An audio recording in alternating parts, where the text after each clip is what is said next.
Bene, buongiorno a tutti, mi dicono dalla regia che siamo in linea, quindi benvenuti, grazie per partecipare a questo evento Infoday, manifestazioni pubbliche, organizzazione e collaborazione per non correre rischi. Salutiamo non solo la platea che è qui presente in Auditorium Comelli a Udine, ma anche tutti coloro che ci seguono da Tolmezzo in streaming. Buongiorno e speriamo che anche la qualità dello streaming sia più che soddisfacente. Il tema che abbiamo scelto, mi presento naturalmente, sono Monica Feletic, coordinatore del Centro di Competenza Regionale per la Semplificazione, Direzione Generale della Regione Friuli Venezia Giulia. Il Centro di Competenza, in collaborazione con il Comitato Regionale del Friuli Venezia Giulia dell'Unione Nazionale Pro Loco, ha inteso organizzare questa mattinata per trattare un tema quanto mai, a giudicare anche dall'interesse che avete manifestato, importante e piuttosto denso così di interesse. Veniamo subito ai saluti istituzionali, quindi abbiamo, lo ringrazio, presente il consigliere regionale Edi Morandini che farà il saluto della Regione Friuli Venezia Giulia. Gli passo brevemente la parola. Prego, consigliere Morandini. Grazie mille, buongiorno a tutti. E ringrazio per l'invito a questo interessante evento. Porto i saluti della Regione Friuli Venezia Giulia, del Presidente Massimiliano Fedriga ed in particolare dell'Assessore al Turismo e alle Attività Produttive Sergio Bini, che mi ha delegato a partecipare appunto a questo convegno.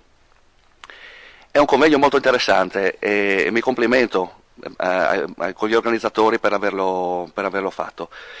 Io sono consigliere regionale da un mese e mezzo, ma vengo da un mondo che è quello delle associazioni, dell'associativismo, dell'organizzazione di eventi, e so quanto difficile sia organizzare certe manifestazioni. Sono sono anche amministratore comunale e so qual è lo sforzo che viene fatto, che viene da volontari, da persone che vogliono organizzare, specialmente i piccoli eventi, che sono forse i più complicati da organizzare. La Regione non ha competenza primaria in questa materia, quindi non può legiferare su questa materia. Però penso che la Regione abbia il dovere, e lo sta già facendo, e abbia il dovere di continuare a cercare di mettere vicino tutte le parti in causa per cercare di trovare una soluzione, un protocollo condiviso da tutti per poter semplificare e fare in modo che chi vuole organizzare, chi vuole portare avanti le nostre tradizioni, chi vuole organizzare eventi che hanno una valenza sociale e anche economica per la nostra regione, sia facilitato nel farlo e non corra rischi dal punto di vista anche personale e legale, fermo restando che la sicurezza di chi partecipa a questi eventi deve essere comunque il principale fine. Quindi io non porto via altro tempo ai relatori, che avrò piacere, non so se riuscirò a fermarmi tutta la mattinata perché ho un altro impegno, di ascoltare, perché probabilmente se non fossi stato da questa parte sarei stato dall'altra parte a questo evento, perché lo ritengo molto interessante. Dicevo, non porto via altro tempo ai relatori che saluto e spero che da oggi l'auspicio è che si possa uscire qua tutti arricchiti dal punto di vista, diciamo così, condizioni che possono essere utili per il proseguo delle attività, e che magari con l'auspicio che dopo questo incontro ci possono essere magari anche dei tavoli, e io se potrò farmi promotore anche in seno alle commissioni consiliari, per poter veramente agevolare chi vuole fare volontariamente attività importanti per la nostra regione. Grazie. Grazie al consigliere Morandini. Ora proseguiamo con un saluto di Walter Pezzarini, che è il presidente del Comitato regionale del Friuli Venezia Giulia dell'Unione Nazionale Pro Loco. Prego, Buongiorno, sarò brevissimo anch'io per non rubare spazio ai qualificati relatori. Ringrazio la dottoressa Feletic per aver voluto insieme a noi questo importante incontro e saluto tutte le autorità presenti e i tantissimi rappresentanti delle nostre Prolocco. Sono passati alcuni mesi da quando abbiamo partecipato a un tavolo organizzato dalla Regione su questo tema. Noi come Comitato regionale eravamo presenti a quel tavolo e abbiamo portato il nostro contributo come soggetti che organizzano eventi sul territorio. Con la Regione poi è continuata questa collaborazione che è sfociata in questo importante incontro di questa mattinata. Viviamo in una regione ricca di eventi, manifestazioni, sagre che fanno parte della nostra cultura, della nostra tradizione, della nostra storia e sono momenti di forte aggregazione soprattutto in questo periodo in cui c'è il crollo della credibilità delle istituzioni. Quindi io credo che noi dobbiamo salvaguardare questi momenti importanti di aggregazione che sono anche un forte richiamo turistico. Dai dati che noi abbiamo, le nostre manifestazioni hanno avuto un incremento quest'estate di presenze sul nostro territorio e anche questo è un aspetto molto importante. La sicurezza nell'organizzazione delle manifestazioni credo che sia prioritaria sia l'argomento principe di chi organizza per mettere in sicurezza sia le persone che sono coinvolte nella organizzazione e nella gestione della manifestazione sia le persone, i visitatori che vengono a questa manifestazione. Chi organizza, i presidenti delle Prolocco e i responsabili delle altre associazioni sa che deve rispettare le norme e le regole. Purtroppo, parlavo adesso col dottor Giannetta, certe volte le regole sono anche poco chiare o si lasciano interpretare. Io non voglio affrontare questo problema, lo lascio ai relatori. Un altro problema molto sentito, e qualcuno me ne ha già accennato prima mentre lo salutavo, mi dicevano parla della sburocratizzazione, mi raccomando. È indispensabile, mi rivolgo soprattutto alla Regione, al consigliere Morandini, tu hai accennato a qualcosa, semplificare e sburocratizzare, che non significa non rispettare le regole, significa responsabilizzare e mettere in tranquillità soprattutto i relatori. Su questo tema poi io ho una mia idea personale, abbiamo norme che si riferiscono a un decreto regio del 1900, degli anni 30 del secolo scorso. Credo che sia arrivato il momento che il legislatore su questa materia faccia un testo unico, chiaro e che non si lasci poi interpretare. Saluto anche i qualificati relatori che conosco per aver lavorato con loro, sia l'architetto Zamparutti che ci segue nei nostri eventi sul territorio, sia Simona Barbetti, regista di Friuli Doc che tutti voi conoscete. Buona mattinata e buon lavoro a tutti. Bene, grazie al Presidente Walter Pezzarini. Permettetemi quindi una primissima introduzione prima di passare la parola a Simona Barbetti. Ho voluto in qualche modo raccontare, non per fare terrorismo, non siamo qui naturalmente per fare terrorismo, ma siamo qui anche per acquisire tutti insieme una consapevolezza. Ho voluto estrarre da internet, dalla stampa online, qualche caso che si è verificato e che ha avuto purtroppo degli esiti infausti, quindi dei case history in cui effettivamente sono stati organizzati degli eventi, sia organizzati da soggetti privati che organizzati anche da amministrazioni pubbliche e in cui purtroppo qualcosa non ha funzionato. Partendo, sono velocissima, sono solo flash che trovate comunque già pubblicati online, quindi nella pagina dell'evento di oggi presente sul portale regionale SUAP Regione FVG trovate già tutti questi materiali disponibili.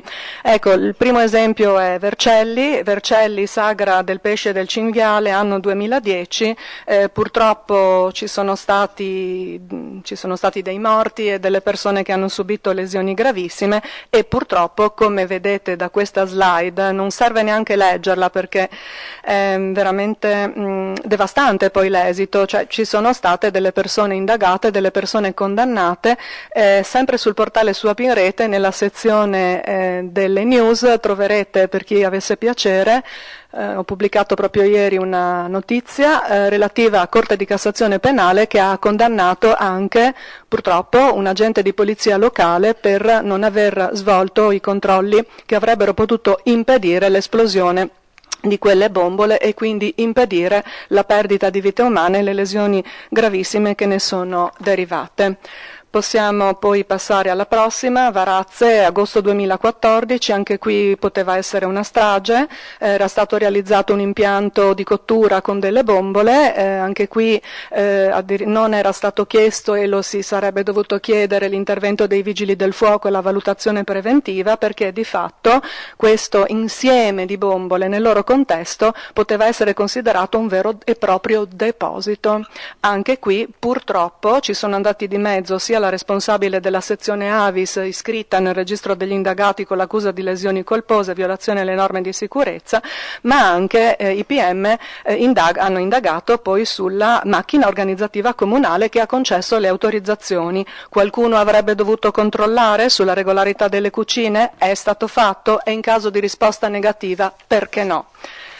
Ancora, Torino, giugno 2017, questa forse è una situazione che un po' tutti conosciamo meglio perché ha avuto un risalto nazionale pazzesco.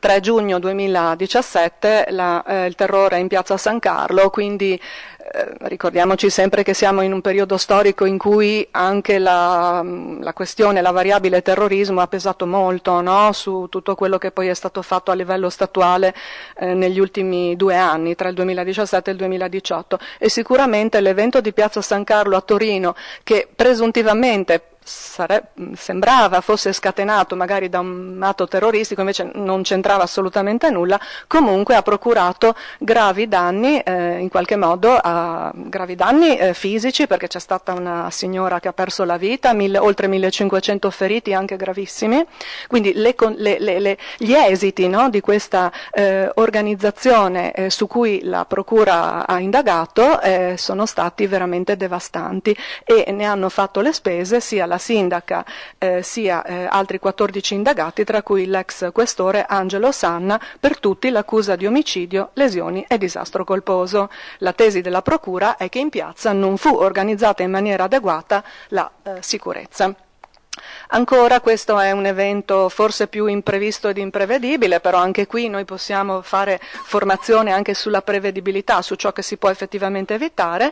Un ultimo caso, agosto 2017 a Belluno, in provincia di Belluno, e qui abbiamo un evento atmosferico, una tromba d'aria nel bellunese che fa cadere un albero sul tendone della sagra e sfortunatamente va a colpire un signore che perde la vita. Quindi certo, sono anche qui appunto nel contesto di una sagra locale, quello che era o doveva essere un momento di festa si è trasformato in una tragedia. Anche qui forse qualcosa si poteva evitare e sono certa che col racconto dei nostri relatori ciò che è possibile prevedere, quantomeno acquisiremo delle informazioni su ciò che è possibile prevedere, come si può quindi evitare queste conseguenze così drammatiche sia dal punto di vista dell'organizzatore privato che dal punto di vista dell'organizzatore pubblico, comune, regione, indifferente, soggetto pubblico, sia dal punto di vista di tutte le persone che non solo lavorano all'interno dell'evento della manifestazione temporanea, della sagra, del pubblico spettacolo, sia per tutti coloro che partecipano in qualità di spettatori oppure di astanti all'evento. Ecco, concludo con questa massima, che è una massima di un dittatore, quindi può suonare un po' strana, ma mi ha colpito molto perché dice, vedete cosa dice? Colpirne uno per educarne 100. Quindi il problema è proprio questo, la consapevolezza. Dobbiamo essere consapevoli che la sicurezza è un valore primario e che è anche nel nostro interesse ottemperare a tutte quelle norme di sicurezza e di incolumità che devono giustamente presidiare qualunque attività rivolta a una cerchia indeterminata di persone, e parametrando naturalmente la sicurezza anche in base ai contenuti del nostro evento. Passiamo dunque senza ulteriori indugi ad introdurre Simona Barbetti, responsabile unità organizzativa turismo e marketing del Comune di Udine e, come è stato già detto, un'esperta lato comune, un'esperta su questo settore. Simona, anch'io ho il piacere di conoscerla da molti anni, è una persona fresca, spontanea, però molto credibile, quindi la ringrazio per aver messo a disposizione comunque il suo tempo in questa mattinata per poter raccontare quello che è uno dei tanti esempi che potremmo portare ad eventi come questo. Speriamo poi che ci siano anche altri magari in futuro, in un prossimo futuro, per poter raccontare nuove esperienze. Certo che lei è testimone diretta di un'organizzazione lato ente pubblico, lato comune, e sarà molto importante ascoltarla non solo da parte delle polizie locali, dei SUAP, dei comuni che sono presenti, ma anche naturalmente da parte di tutti gli organizzatori privati. Perché, e concludo, perché ricordiamoci che le responsabilità sono le stesse, come le stesse sono le regole da rispettare, che tu sia organizzatore pubblico o che tu sia organizzatore privato. Anzi, vi dirò di più, e poi chiudo: l'organizzatore, quando è pubblico, forse è ancora più, diciamo così, penalizzato, o meglio, deve stare ancora più attento, nella misura in cui, oltre alla responsabilità penale e civile, c'è anche una responsabilità di tipo amministrativo e disciplinare cui invece il privato non è soggetto. Simona Barbetti quindi ci presenta Friuli Doc edizione 2018, ma già con un'ottica, mi pare, orientata al 2019. Prego Simona. Sì, buongiorno a tutti. Ringrazio Monica per avermi dato appunto, o perlomeno per avermi invitato a raccontare un po' quello che comunque io faccio ormai da più di 15 anni. L'organizzazione appunto di un evento come Friuli Doc sicuramente magari può sembrare, è molto più complessa di quella che magari può sembrare, perché a monte ci sono tutta una serie anche di ragionamenti che riguardano appunto non solo la sicurezza, ma anche poi l'aspetto magari un po' più commerciale e di appeal rispetto appunto a quello che poi è il pubblico. Faccio un quadro introduttivo giusto per chi magari non sa, alcuni dati iniziali. Allora, la manifestazione si svolge su 4 giornate, inizia appunto il giovedì alle 17:30 e termina la domenica sera.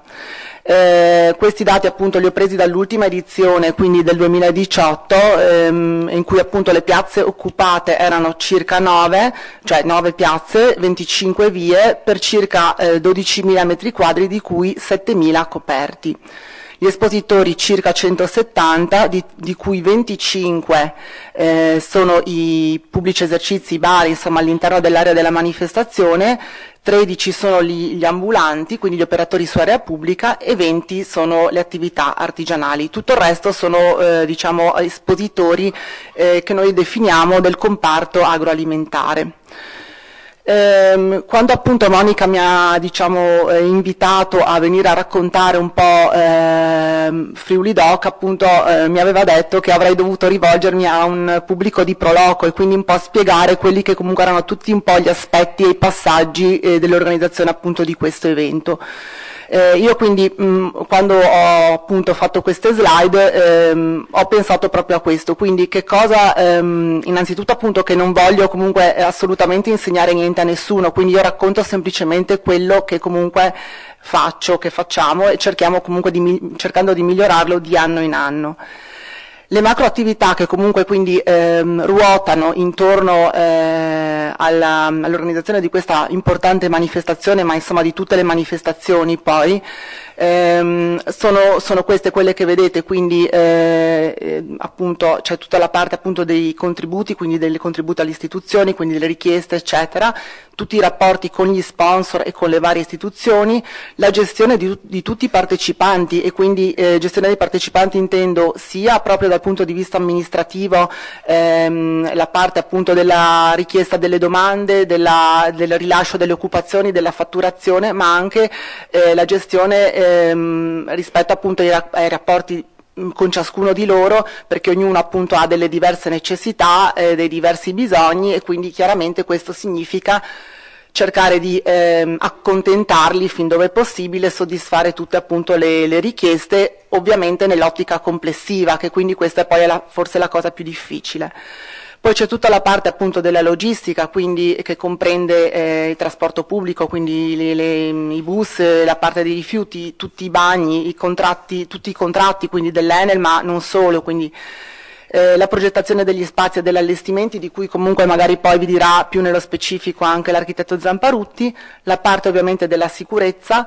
C'è tutta la parte del programma artistico e delle attività collaterali, per cui si pensi agli show cooking, a tutte le mostre, le presentazioni, gli spettacoli, tutta diciamo, la parte della comunicazione e del marketing, quindi che appunto comprende la grafica, la gestione appunto di tutto il materiale comunque tipografico e la distribuzione, non solo il sito, la realizzazione del programma, i social e tutto il resto, più tutta la parte ovviamente autorizzativa, quindi tutti gli atti che il Comune come organizzatore deve acquisire e tutti quelli che poi a mia volta, che il Comune rilascia quindi ai partecipanti.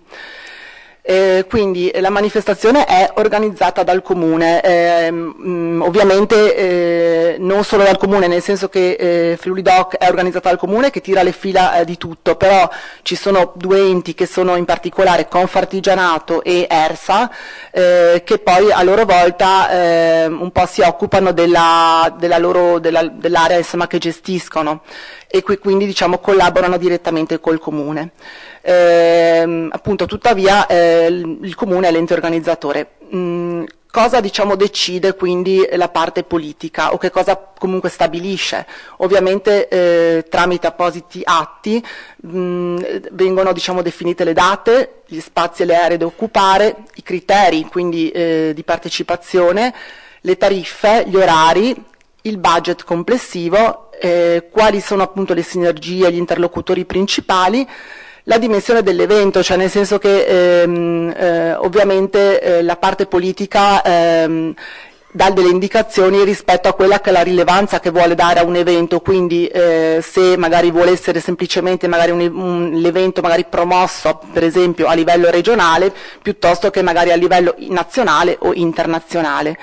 Oltre che tutta la parte appunto delle eventuali limitazioni, nel senso che vi faccio questo esempio, ho messo la sospensione del mercato, sembra una banalità, però comunque nella delibera io comunque quando la vado a predisporre, ovviamente in accordo con la Giunta, devo prevedere tutte quelle attività che sono necessarie per realizzare la manifestazione, tra cui ad esempio la sospensione del mercato di Piazza 20 Settembre che si svolge settimanalmente e che quindi per consentire lo svolgimento di Friuli Doc va sospeso necessariamente, altrimenti lo spazio non sarebbe occupabile. Quindi chi può partecipare alla manifestazione?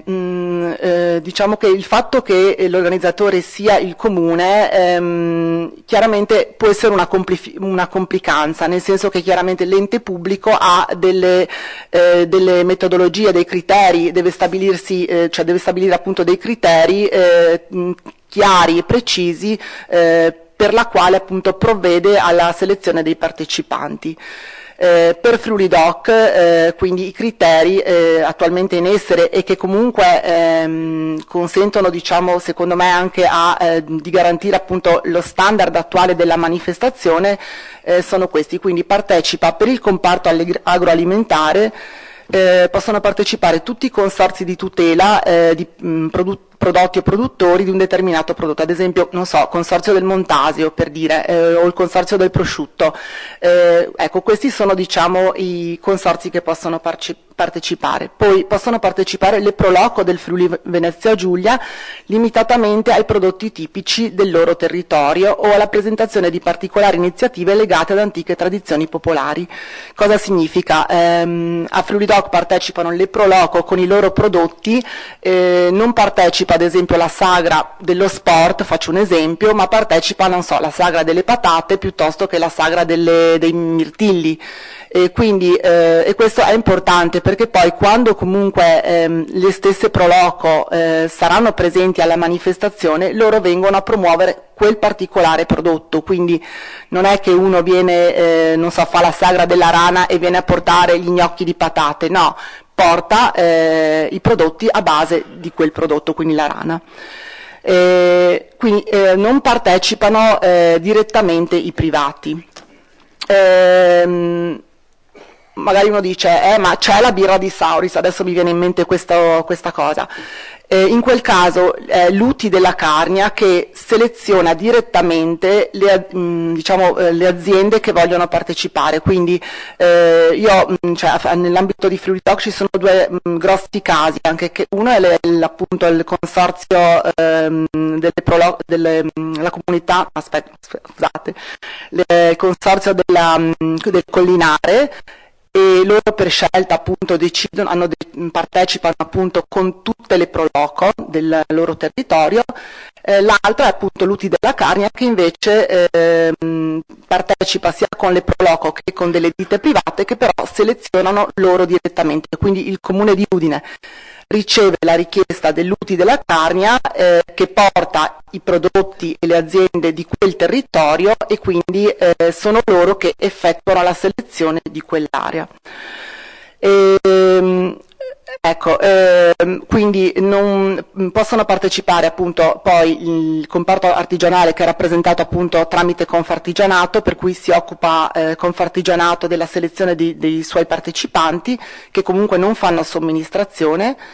Poi ci sono alcuni operatori ambulanti che sono un po' storici, proprio che partecipano praticamente dalle prime edizioni di Friuli Doc e che però nel tempo, quando appunto è stato poi fatto il regolamento, si è cercato di circoscrivere, per cui di fatto adesso gli operatori ambulanti che partecipano fanno solo dolciumi, per cui noccioline, frittelle e palloncini. Non abbiamo quindi stand che fanno kebab, hamburger, hot dog o altre cose. Poi possono partecipare i bar all'interno dell'area della manifestazione, solo qualora comunque sia possibile, quindi concedibile lo spazio e con un ampliamento massimo del 20% della loro occupazione.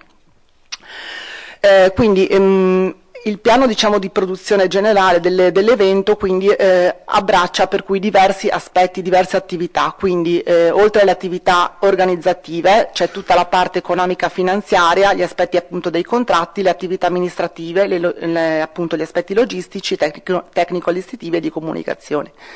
Tutte queste diversi livelli ovviamente nell'arco dell'anno si sovrappongono in periodi chiaramente diversi, perché la richiesta dei contributi io la faccio partire a gennaio, l'avviso per gli sponsor magari lo faccio a primavera, la parte magari più legata alla sicurezza la faccio a ridosso dell'evento, quando comunque ho anche un quadro ben preciso di tutti quelli che sono gli spazi che io vado ad occupare. Faccio solo una piccola parentesi, magari la manifestazione può sembrare che ogni anno sia uguale, in realtà vi assicuro che non è mai così, cioè ogni anno è diverso dall'altro. Vi faccio l'esempio di quest'ultima edizione dove c'era e si sapeva a monte tutta l'area del cantiere dell'ex Upim, che quindi ha implicato lo spostamento di tutta una serie di attività che comunque venivano svolte lì sotto, e questo si sapeva chiaramente già da tempo. Però ovviamente con il cambio dell'amministrazione noi abbiamo ricevuto l'input appunto di fare anche via Aquileia, e quindi l'aggiunta di via Aquileia da luglio, chiaramente questo ha implicato tutta una serie di operazioni, di azioni e anche di spese che magari inizialmente non erano previste, e quindi rimettendo un po' in discussione tutto anche l'aspetto poi logistico della distribuzione degli stand, per intenderci. Sì, scusate, queste sono un po' le voci di spesa, quindi le entrate che comunque appunto, sì, abbiamo anche i gadget, sì. Poi appunto tutte le voci appunto che io vi ho fatto vedere hanno ovviamente delle sottovoci che le compongono.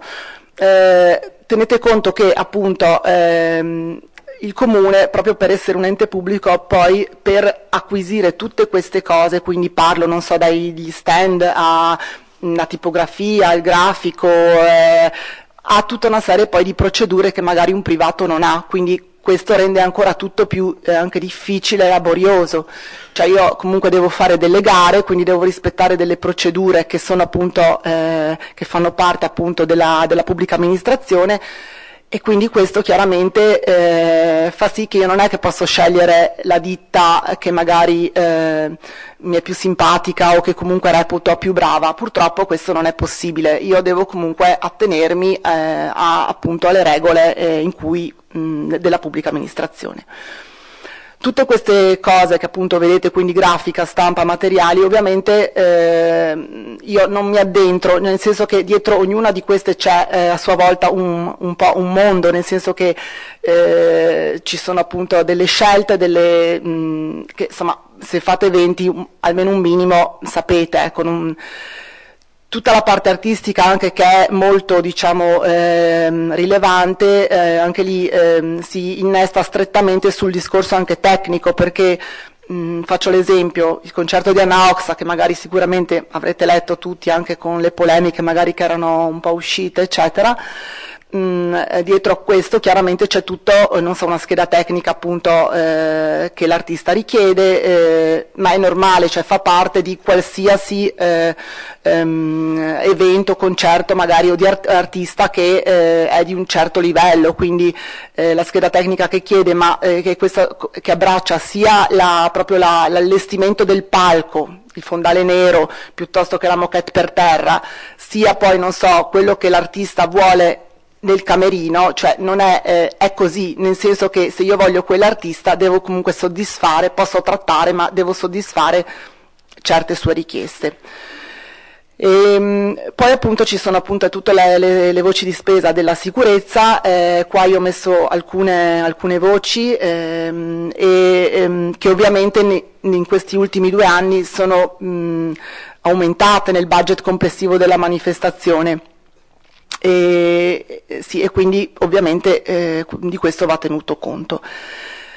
Ecco, ho fatto diciamo un grafico un po' almeno rispetto ai conti, al budget che comunque il mio ufficio gestisce. Ecco, questa è un po' la spartizione di quello che sono per Friuli Doc quanto incidono le diverse spese.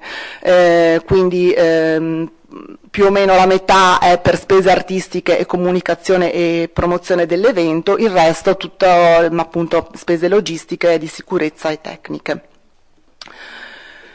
Appunto il fatto, come dicevo, che diciamo il comune organizzino la manifestazione, questo non esula dall'acquisizione di eventuali diciamo autorizzazioni o richieste appunto, cioè io comunque ovviamente non chiedo l'occupazione di suolo pubblico perché sono il comune, però la rilascio a mia volta, per quello l'ho messa tra parentesi, quindi io rilascio tutte le occupazioni per tutti gli espositori che partecipano alla manifestazione. Ovviamente poi tutto il resto, cioè quindi tutte le iniziative collaterali, quindi le mostre, non so, l'utilizzo delle varie spazi del comune, devo fare tutta una serie di richieste, quindi agli uffici interni o ad enti esterni. Devo fare ovviamente la richiesta di autorizzazione alla soprintendenza dei beni culturali con i loro tempi, quindi 60 giorni prima io mando comunque per la planimetria complessiva con gli allestimenti, specificando esattamente le modalità di allestimento, ad esempio delle piazze più diciamo vincolate, ad esempio Piazza Matteotti. Poi c'è tutto il lavoro appunto di coordinamento con anche la polizia locale che di solito predispone le ordinanze appunto relativo alle sospensioni del traffico, del bus, insomma che ovviamente magari hanno anche fasi e momenti diversi, perché il fatto che si organizzi la manifestazione all'interno di una città, ovviamente questo ha dei risvolti, anche presuppone magari delle lamentele, quindi devo deviare comunque il bus, allora la ditta che magari vuole allestire vuole tot giorni, però chiaramente il cittadino o chi viene a lavorare in città si lamenta se non c'è il bus, e quindi bisogna sempre cercare di contemperare un po' le esigenze tecniche e le esigenze allestitive, oltre che quelle della città ovviamente che continua a vivere.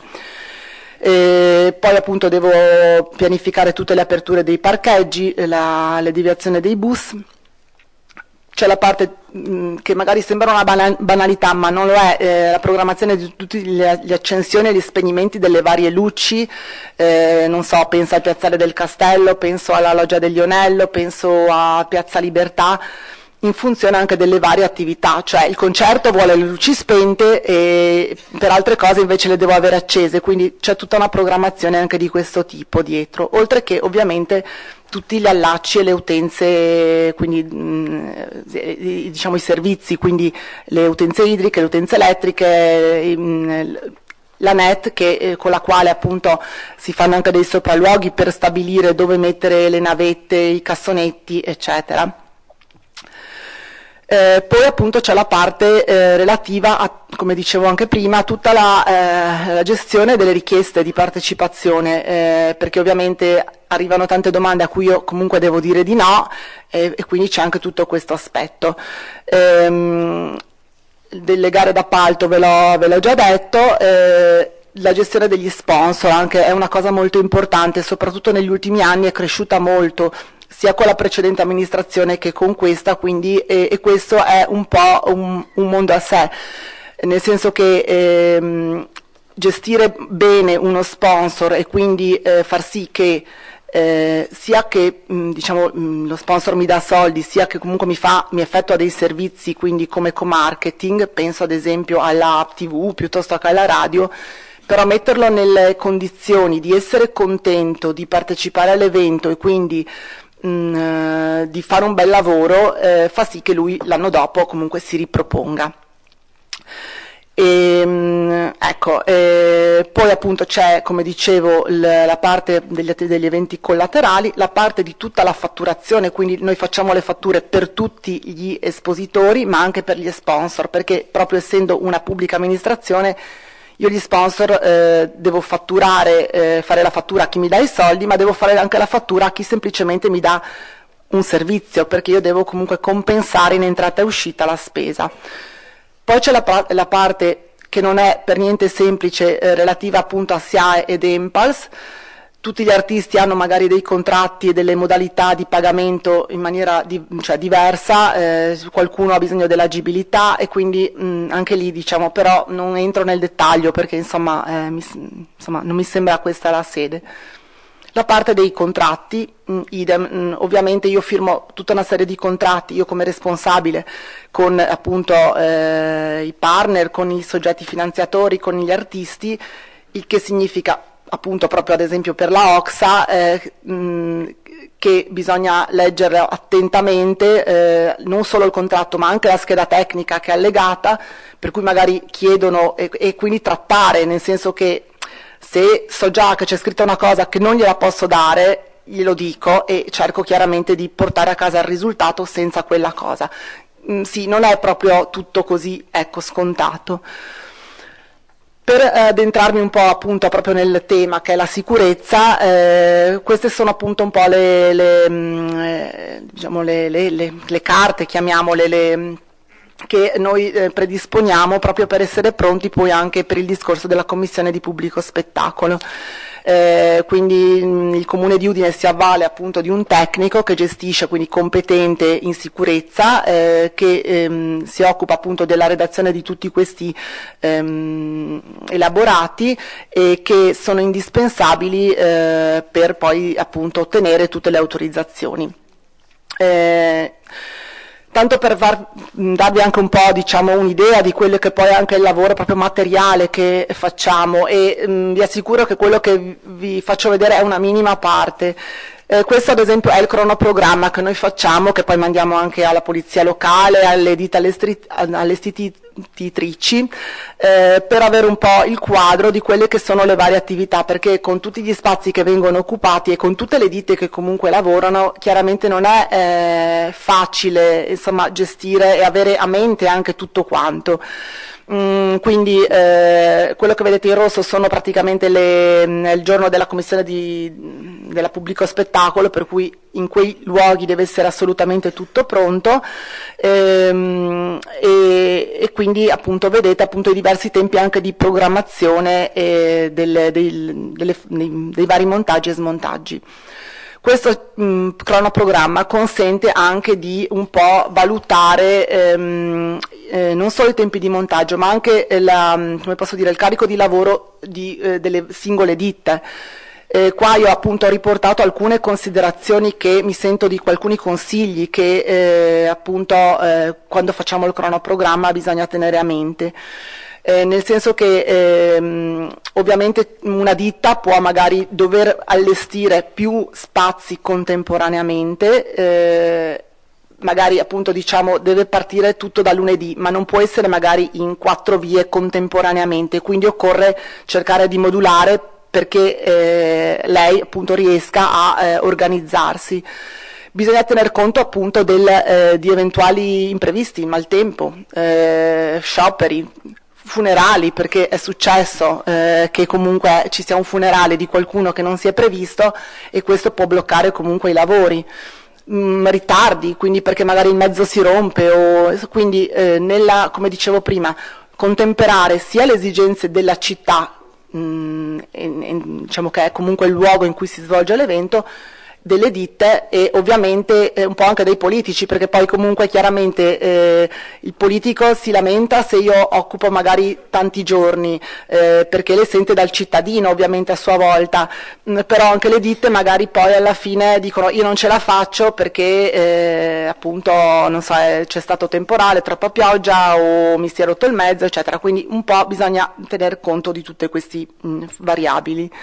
I cantieri, chiaramente quindi tutti il numero di cantieri che deve presidiare, ma non solo, anche il susseguirsi delle variazioni, nel senso che se non montano il gazebo, lo stand in tempo, magari l'allestitore che deve poi mettere le pareti, i banconi eccetera, non ce la fa e quindi a sua volta ritarda. La pioggia ad esempio può ritardare proprio dei lavori, non so, l'allestimento, non so, il dipingere le pareti, se c'è umido non si asciuga e quindi tutte queste variabili devono essere proprio veramente tarate, cercando di dare un minimo margine ovviamente di lasco per chi deve lavorare senza comunque allargarsi troppo, ecco. Quindi questo è secondo me fondamentale. Quindi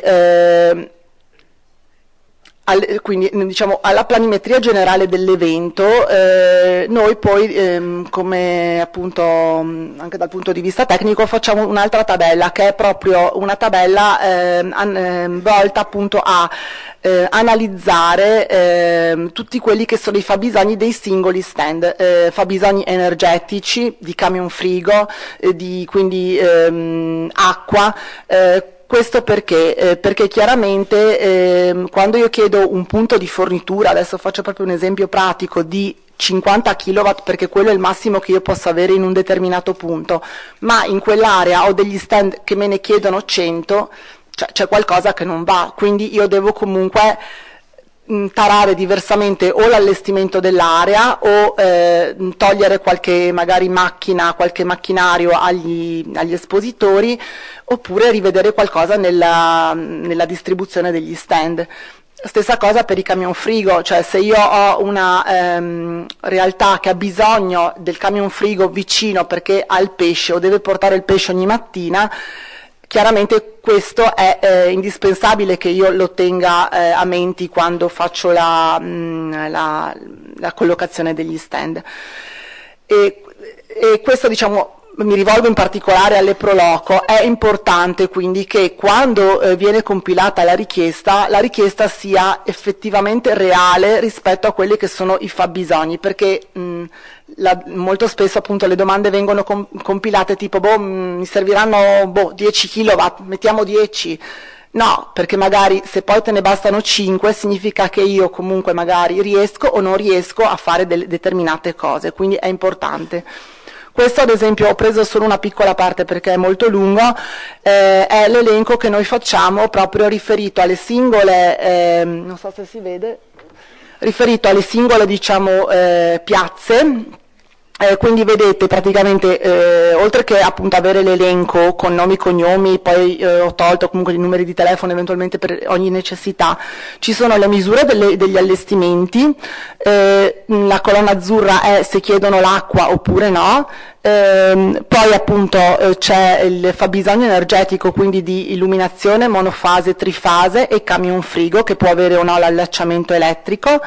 Poi c'è la colonna, quelli con il numero 17, 15, eccetera, quella un po' più larga, che invece fa la somma del fabbisogno elettrico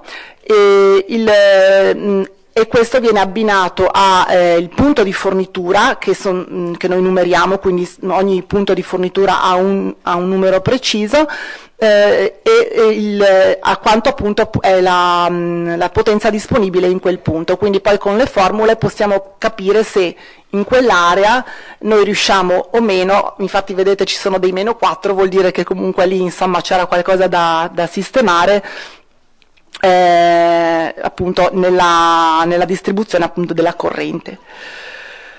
Ecco, gli atti e le autorizzazioni che quindi io devo acquisire, li ho elencati, quindi oltre le delibere di giunta che quindi io devo comunque, quindi le date, la planimetria, il programma, come ho detto la sospensione del mercato, il volantinaggio eccetera, io chiedo chiaramente alla SUAP esattamente come voi il permesso per l'articolo 68, l'agibilità articolo 80, la deroga al rumore, la soprintendenza, l'ENPAS, la SIAE e poi tutte le altre ordinanze. Quindi di fatto non cambia nulla rispetto a quello che è la gestione, cioè se il richiedente è una Proloco o un privato.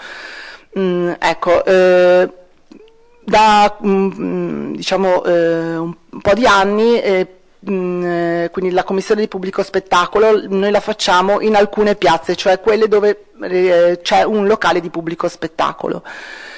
La commissione, generalmente appunto l'esame progetto si svolge una settimana prima all'incirca, mentre il sopralluogo, proprio per i problemi anche che non possiamo allestire la manifestazione molto tempo prima, la facciamo in genere il mercoledì. Quindi queste sono, diciamo, le carte che noi predisponiamo per l'esame progetto, quindi che poi sono le stesse che chiunque deve fare, quindi potete leggere la planimetria generale indicante le aree delle strutture, quindi con i servizi igienici, le vie di esodo, il raggio di curvatura, tutte le sedute, le strutture accessorie, gli impianti e la relazione tecnica che un po' spiega qual è l'affollamento previsto, le caratteristiche delle strutture, eccetera. Documentazione chiaramente che predisponiamo con il tecnico che quindi deve firmare tutte le carte. Gli impianti elettrici, su cui dopo aprirò una parentesi, quindi ci sarà appunto una ditta che predispone tramite un progettista tutte la documentazione appunto prevista dalla legge. Per le strutture idem, quindi tutti i progetti statici, per i bagni il piano di sanificazione e la loro distribuzione, chiaramente qua è in funzione della tipologia di bagno che io vado ad utilizzare, nel senso che noi a Friuli Doc, diciamo, dove è possibile mettiamo quelli collegati alla corrente e all'acqua, dove non è possibile mettiamo quelli chimici. Chiaramente quelli chimici necessitano di una attenzione anche, cioè, ovviamente gli altri vanno puliti ma quelli chimici vanno svuotati, quindi ovviamente l'attenzione è molto maggiore. Il posizionamento degli impianti a gas. Poi appunto c'è tutta la parte relativa al sopralluogo, dove appunto consegniamo tutta la parte appunto relativa alla reazione al fuoco, quindi con l'inifugazione la certificazione di inifugazione di tutti i tendoni, rivestimenti, sedie, eccetera, la staticità delle strutture, i corretti montaggi, i carichi sospesi, ad esempio in particolare nel caso di palchi particolarmente grossi, ad esempio quello di Piazza Libertà, La cosa che ho messo in rosso è una cosa diciamo molto importante, cioè il fatto che appunto l'attestazione delle condizioni di esercizio che deve essere appunto a firma del responsabile della manifestazione, che appunto richiede sempre la commissione. Gli impianti elettrici, gli impianti di cottura, il piano sanitario, quindi che deve essere chiaramente redatto ed approvato dalla Sores, quindi noi incarichiamo la ditta ci redige il piano sanitario sulla base appunto della scheda di valutazione del rischio, viene mandato appunto poi alla Sores che lo approva, quindi noi in commissione, in sopralluogo, presentiamo l'approvazione della Sores. Il piano di gestione di emergenze che viene chiaramente redatto da una ditta incaricata con tutti gli attestati, e il piano di safety e security. Ecco, e l'ordinanza sindacale. Diciamo, poi magari entreremo nel merito del discorso del piano dei varchi e dell'ordinanza sindacale. Questo è un altro esempio di come noi appunto avendo proprio molte ditte che sono incaricate con tutte queste documentazioni che dobbiamo acquisire, anche qui noi ci serviamo di questi di grafici per avere veramente il controllo, quindi e fare proprio la spunta di questo sì, questo no, questo non me l'ha presentato, questo me l'ha presentato. Ecco, in fase di sopralluogo posso segnalarvi alcune cose che diciamo a noi ci hanno magari chiesto di magari potenziare o modificare o migliorare. Quindi questa è proprio un'esperienza personale, quindi partecipando alle commissioni. Fate attenzione sempre alla posizione della segnaletica e delle luci d'emergenza, segnaletica d'emergenza chiaramente delle luci, dei pulsanti di sgancio e della relativa cartellonistica per gli impianti elettrici chiaramente, e quindi di illuminazione delle vie di esodo. Nel nostro caso ad esempio mi riferisco ad esempio alle scale di Piazza Libertà, che normalmente non sono illuminate, però per Fluidoc vanno illuminate perché sono una via di esodo, e tutta la parte relativa alle transenne, quindi che possono richiedere transenne aggiuntive per magari delimitare determinate aree. Nell'ordinanza sindacale, ecco, l'ordinanza sindacale è praticamente un provvedimento che viene proprio fatto a firma del sindaco, redatto a firma del sindaco, e che serve un po' a, come posso dire, dare delle regole specifiche, delle limitazioni specifiche. In particolare appunto contiene gli orari di apertura e della manifestazione e della somministrazione, gli orari della musica, l'utilizzo del vetro e le eventuali sanzioni. Qui ho messo proprio degli stralci, quindi nell'ordinanza sindacale che il sindaco appunto di Udine firma, quindi come vedete vengono proprio previste gli orari di cessazione della somministrazione e della vendita al pubblico di bevande alcoliche, che sono questi. E ovviamente ribadito il divieto di vendita ai minori di 18 anni, gli orari della musica, che sono questi, e la parte relativa al vetro. Dunque, per quanto riguarda poi, diciamo, volevo aprire una parentesi sul vetro, ma magari ne parlo dopo. La tariffa di partecipazione, quindi chi partecipa a Fluidoc paga una tariffa che è anche piuttosto, diciamo, elevata, bisogna riconoscerla, ma la tariffa comprende tutte queste voci, quindi la Proloco che partecipa quindi paga la tariffa e ha tutti questi servizi che vengono forniti direttamente dal comune, quindi l'impianto elettrico, il comune porta alla Proloco la corrente al suo stand, quindi all'interno dello stand poi chiaramente deve arrangiarsi la Proloco. L'attivazione delle forniture, quindi l'acqua e la corrente, per intenderci, la paga il comune. I bagni, tutte le pulizie all'esterno, la raccolta dei rifiuti, eccetera, all'interno degli stand chiaramente è compito delle Proloco.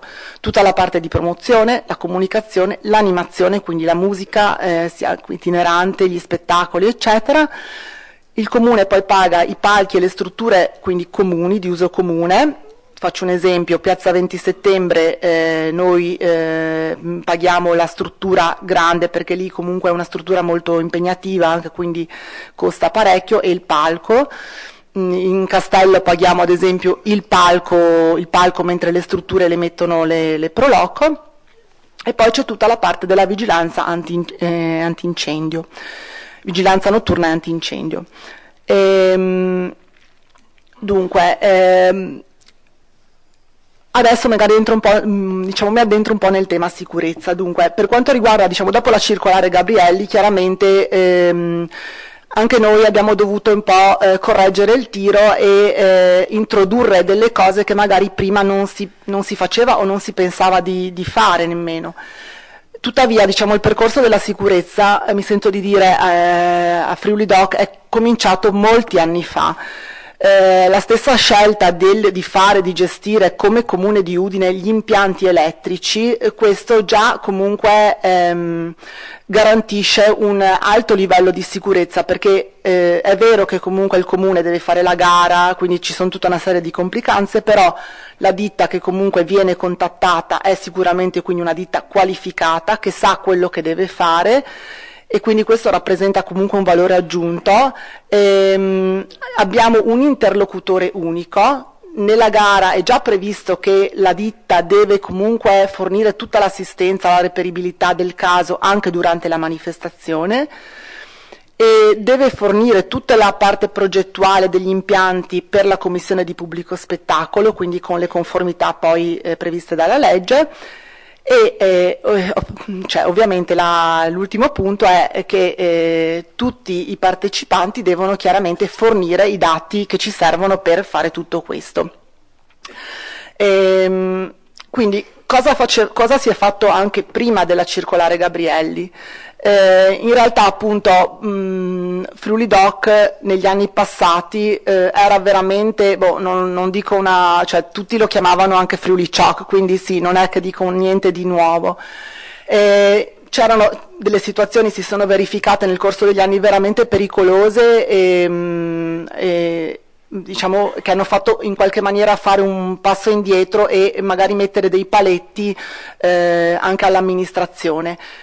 Quindi oltre che ridurre chiaramente gli orari di vendita degli alcolici, ad esempio nel regolamento è stato previsto che la somministrazione esterna dei bar sia solo di prodotti locali, quindi non pestati, per intenderci, quindi non mojito, non altre cose. Io ricordo qualche anno fa che in certi luoghi camminavi e ti si appiccicavano le scarpe per terra da tante magari anche giovani, magari all'esterno dei bar, soprattutto perché poi ovviamente gli stand non fanno questo tipo di prodotto, veramente ti rendevi conto di quante Coca-Cola e rum o piuttosto che mojiti venissero bevuti, e ovviamente magari con i bicchieri per terra o peggio le bottiglie di vetro.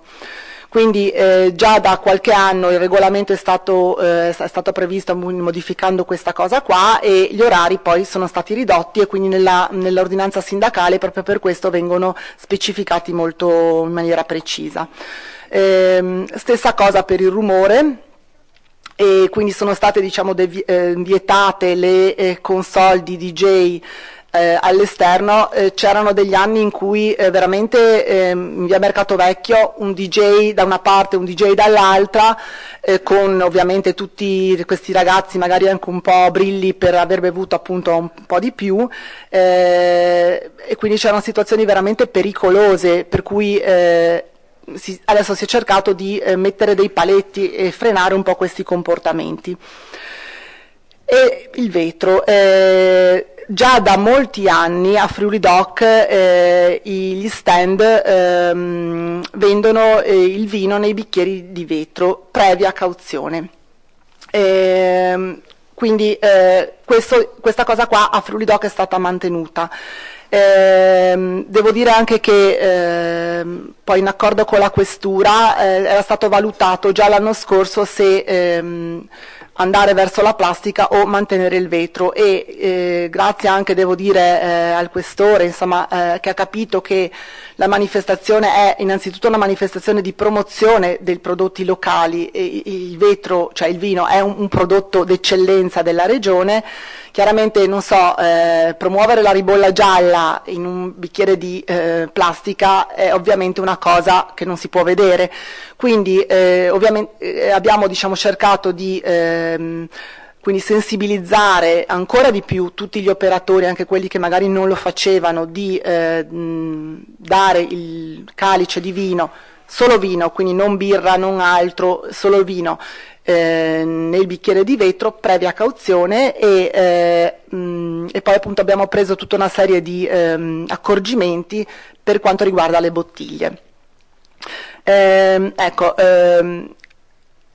Piano di emergenza addetti AGE. Il Comune predispone un piano di emergenza complessivo, per cui noi abbiamo degli addetti alla gestione delle emergenze che vengono dislocati e che fanno un controllo in tutti gli stand, quindi per intenderci passano in tutti gli stand a vedere che abbiano gli estintori, che comunque le cose, diciamo, di base siano rispettate,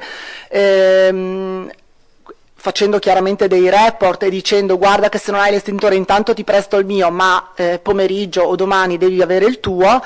Ma devo dire che questa è ormai una cosa superata, nel senso che le Proloco, o comunque i partecipanti, hanno capito che è importante avere appunto anche questi dispositivi di protezione.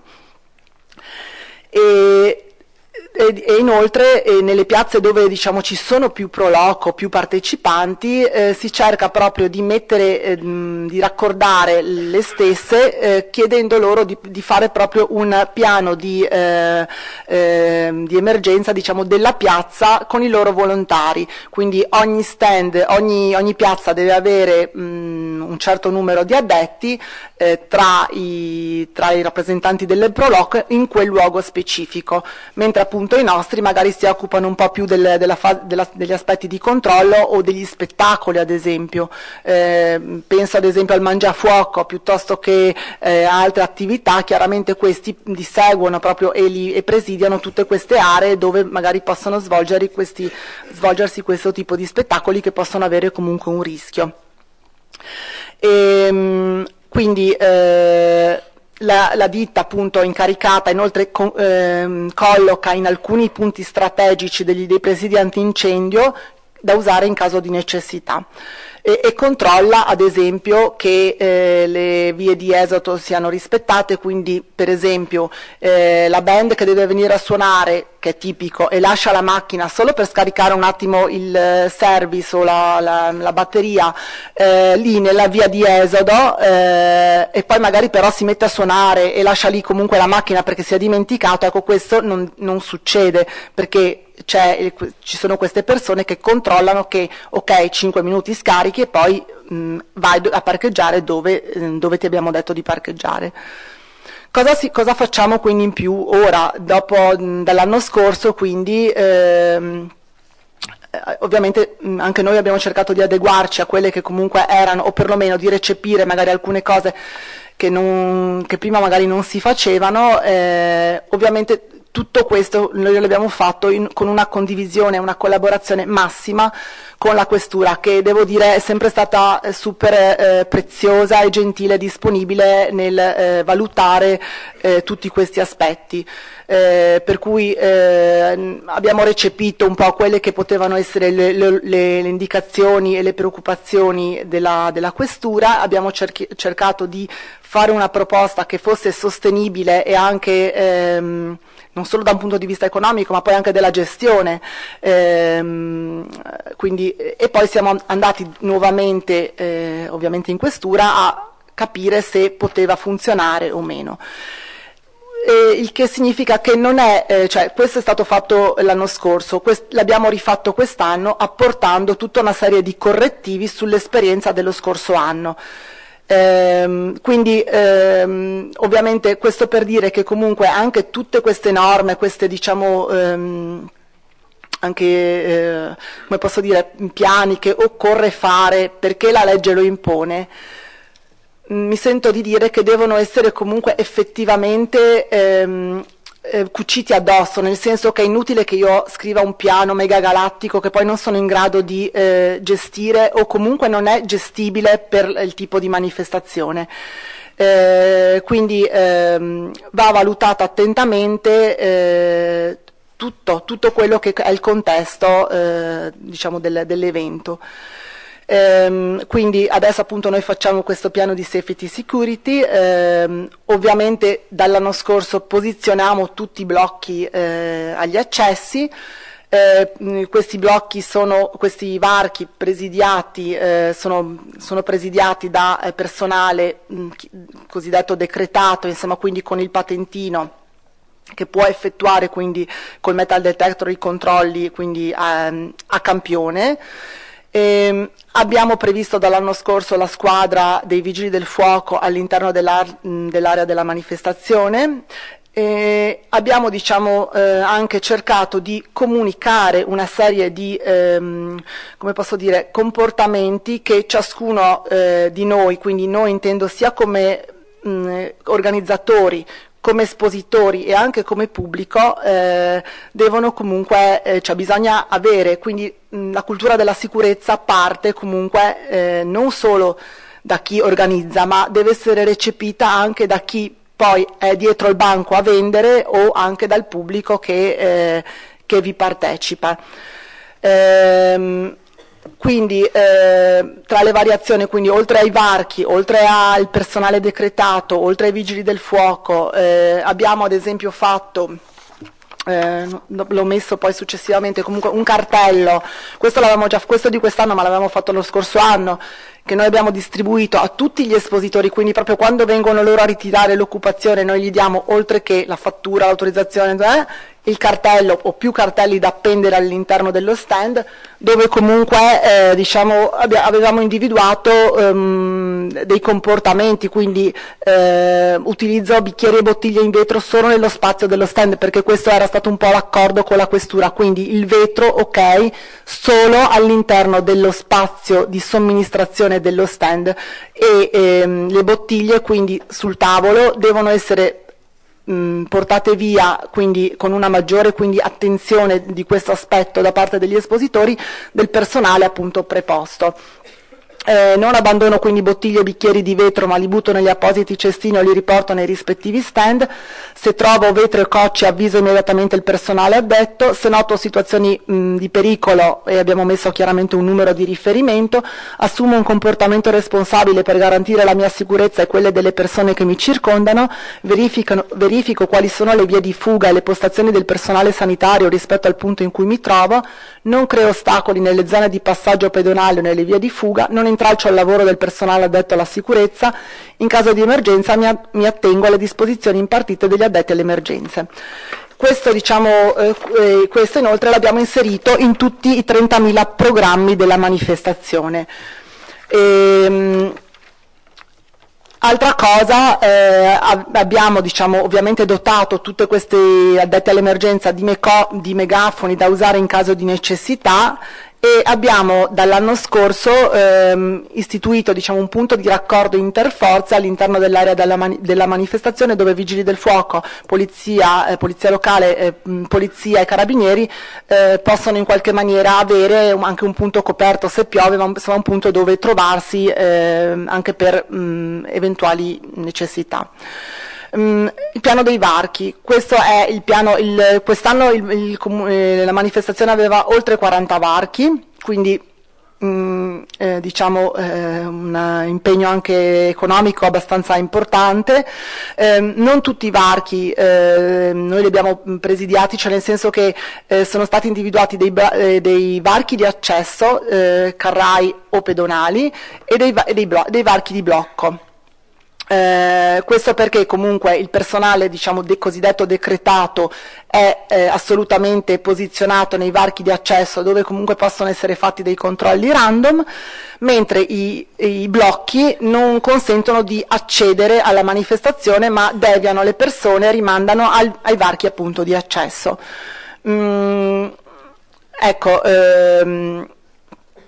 Qualche varco ovviamente è molto impegnativo e quindi abbiamo messo più persone, E sì, questo ovviamente è cioè, tutto il personale poi è stato dotato di questo cartello, che quindi comunque veniva esposto al Transenne, dell'ordinanza sindacale e insomma, di tutte le carte che comunque potevano servire per dare delle indicazioni in tal senso. Come vedete, le ultime colonne sono invece relative proprio alle transenne, perché dal punto di vista organizzativo, oltre che mettere la persona, questi varchi vanno proprio chiusi fisicamente, quindi quest'anno noi avevamo, anziché noleggiare, diciamo, i blocchi di cemento, abbiamo spostato tutte le fioriere che avevamo in giro per la città, i panettoni eccetera, anche per dare un aspetto un po' più gradevole. E quindi sono state collocate tutte le fioriere nei varchi, altri sono stati proprio chiusi con transenne, per cui sì, il comune di Udine ha transenne, ma non è che le moltiplica, per cui è stata fatta proprio un'analisi anche per capire se si riusciva col materiale che si aveva a fare tutto questo lavoro. Ecco, cioè, cose di questo genere ovviamente non si devono verificare, per cui tutto questo, diciamo, lavoro che si fa per la sicurezza è inutile se chiaramente a monte non c'è una consapevolezza, ripeto, anche da chi è dietro al banco, che quindi vende la bottiglia o dà il calice di vetro, quindi la bottiglia devo dirgli sì, ok, però mi raccomando riportamela, non abbandonarla, quindi ecco, ci deve essere una consapevolezza di questo anche da parte appunto di chi partecipa. Io non so, sicuramente ho dimenticato qualcosa, ma siccome non mi ero preparata niente penso di aver finito, ecco. Grazie Simona. Sono andata un po' più lunga. Grazie veramente, avete potuto ascoltare dalla sua viva e fresca voce la testimonianza, certo, dell'organizzazione di un grande evento. Lei mi ha dato tantissime suggestioni, ma non posso rubare tempo ad Enrico Zamparutti. Mi viene soltanto da dire questo. Abbiamo capito, e Simona ce l'ha detto molto chiaramente, che l'evento, benché consolidato, perché 24 no, sono state le edizioni, insomma, quindi non è un evento nato ieri, però abbiamo capito che c'è una crescita continua. Perché? Perché c'è una modellazione che cambia anno dopo anno, non c'è un'edizione uguale all'altra, quindi questo comporta una crescita continua nell'elevazione dei livelli di sicurezza che si ottiene come? Solo attraverso un assoluta partenariato, coprogettazione, dove pubblico e privato e non profit sono una regia unica. C'è il cappello del comune, però fondamentale è fare squadra anche e forse sempre maggiormente appunto in questi frangenti, fare squadra, fare reti, collaborare condividendo un obiettivo che è quello della sicurezza, ma ancor più dell'elevazione della stessa ogni edizione che passa. Saluto nel frattempo anche il consigliere Giampaolo Vidoli che ci ha raggiunto e lo ringrazio, il consigliere regionale, e approfitto per fare una comunicazione di servizio intanto che l'architetto Zamparutti si prepara. Per i periti presenti vi ricordo gentilmente, per il riconoscimento dei crediti, di firmare la vostra uscita sul registro delle presenze a questo esclusivo scopo. Passiamo quindi a Enrico Zamparutti, architetto, consulente con esperienza pluriennale nella gestione di eventi di varia complessità, che ci racconta il ruolo del consulente tecnico a corollario della lettura che ci ha dato Simona Barbetti. Prego Enrico. Buongiorno a tutti, sono Enrico Zamparutti, mi occupo di manifestazioni da circa 20 anni, ho cominciato proprio con Friuli Doc a Udine a fine anni 90, quando la Camera di Commercio mi aveva chiamato per predisporre il progetto per Piazza Matteotti con una copertura.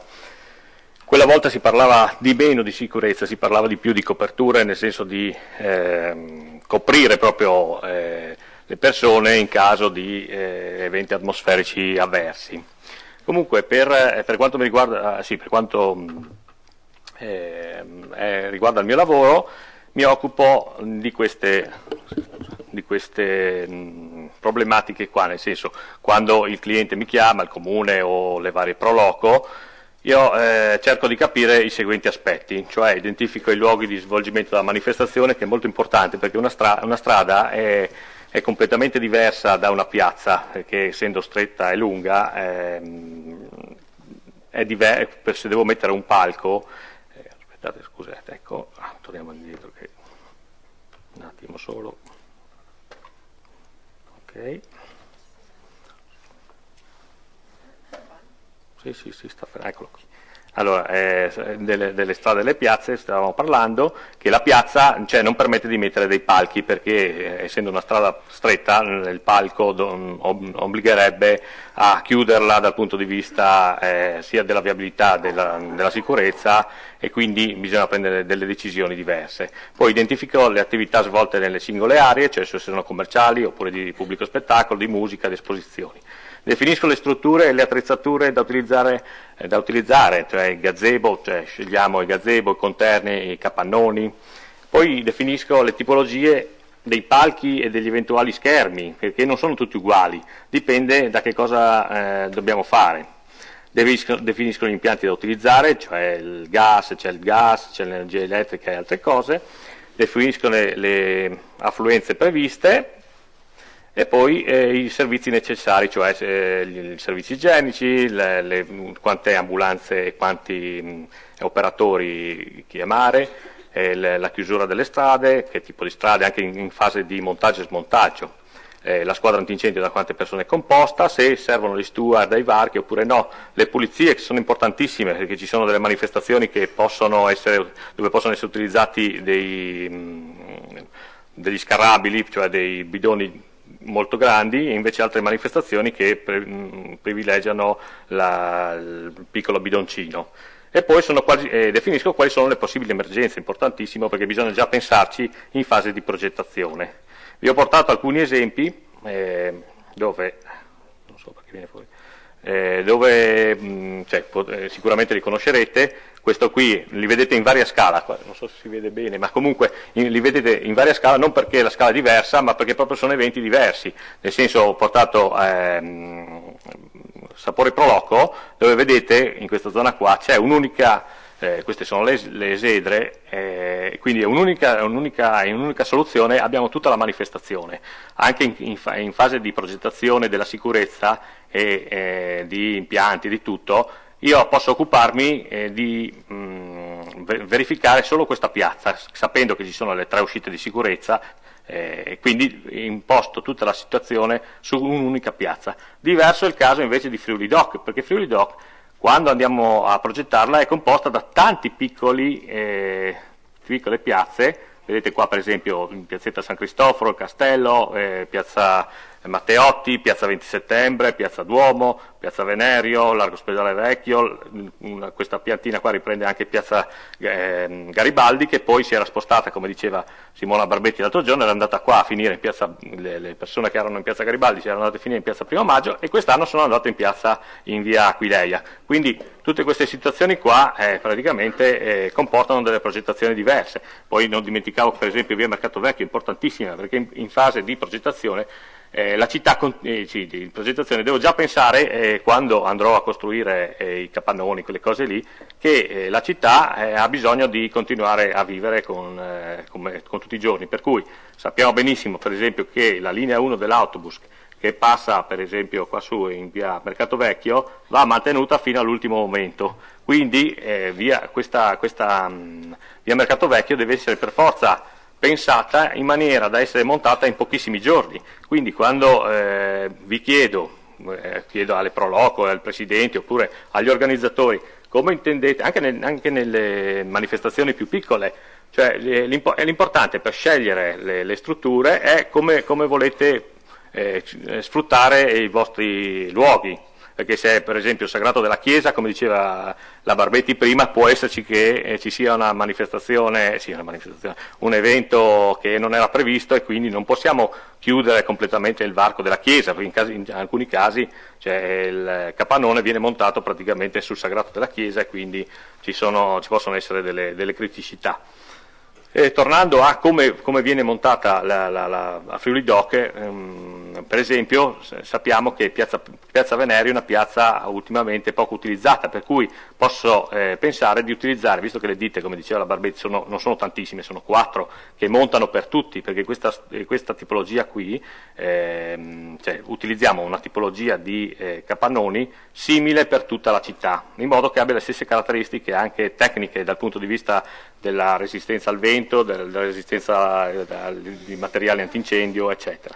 Per cui, come vi dicevo, per esempio parto prima, dico alla ditta, partiamo prima in piazza Venerio, quindi potrei già 15 giorni prima, voi vedete quando passate per Udine ci sono delle piazze che sembra, mi chiedete ma quando passate come mai è già montato, perché quella stessa ditta poi deve passare la settimana dopo in piazza Matteotti per dire a montare una seconda parte. È logico che non posso montare piazza Garibaldi perché quello è un parcheggio e c'è anche la scuola di fronte, che è una zona di sicurezza della scuola, e quindi quella la monterò agli ultimi giorni.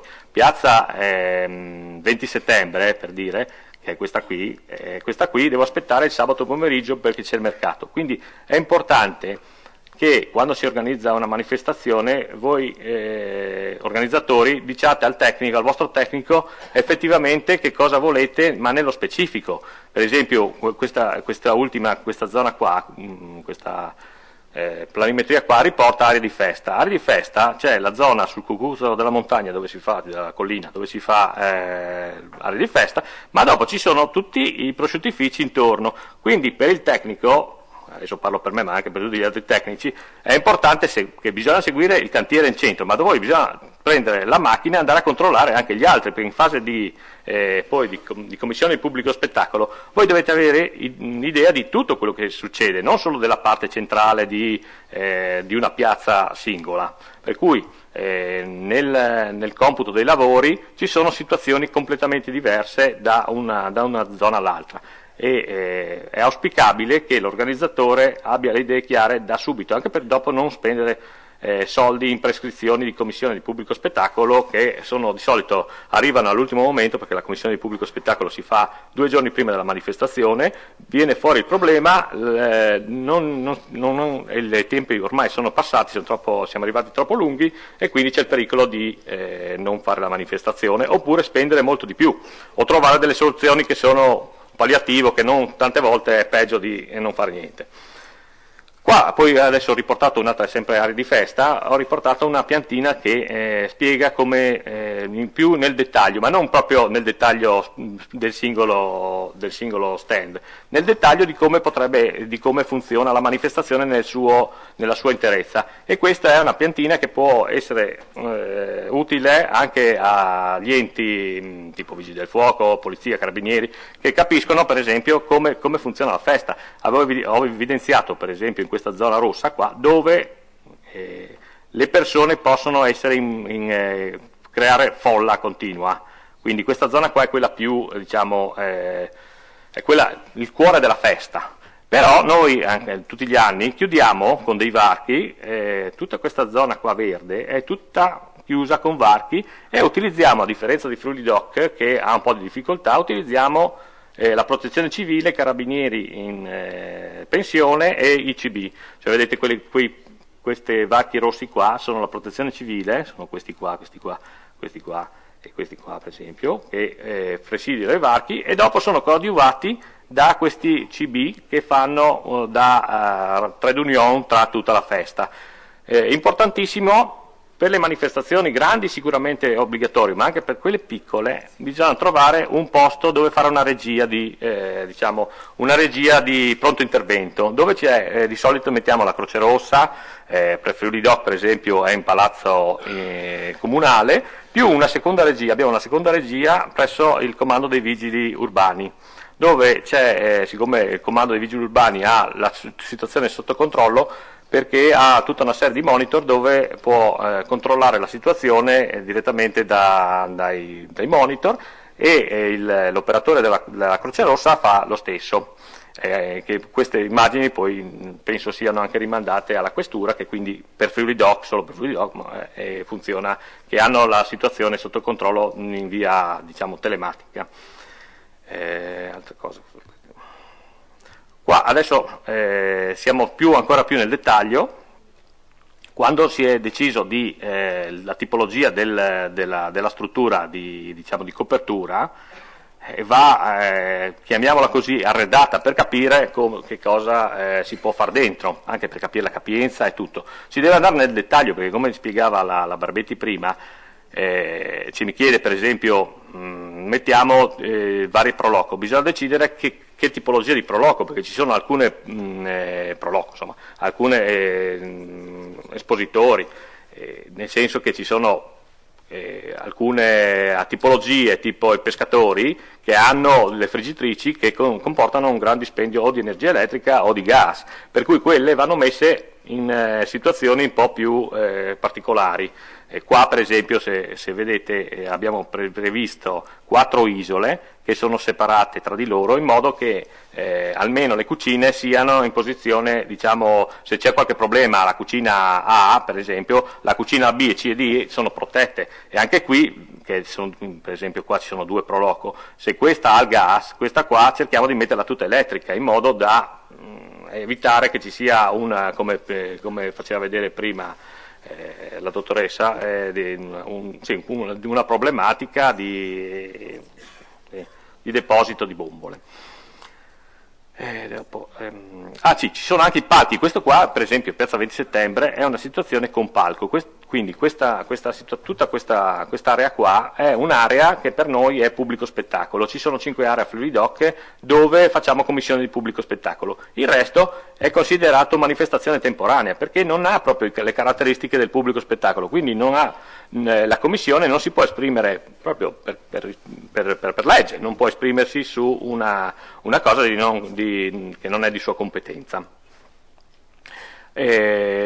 Cerchiamo tutti, nel senso sia gli organizzatori e sia tecnici, di verificare veramente la posizione anche delle sedute, perché dopo quando si va in commissione di pubblico spettacolo chiedono la capienza, quindi se le panche se non sono messe di più o di meno di quelle che sono progettate diventa un problema, perché in fase di sopralluogo poi si va a vedere se effettivamente sono state messe quelle panche che sono state progettate.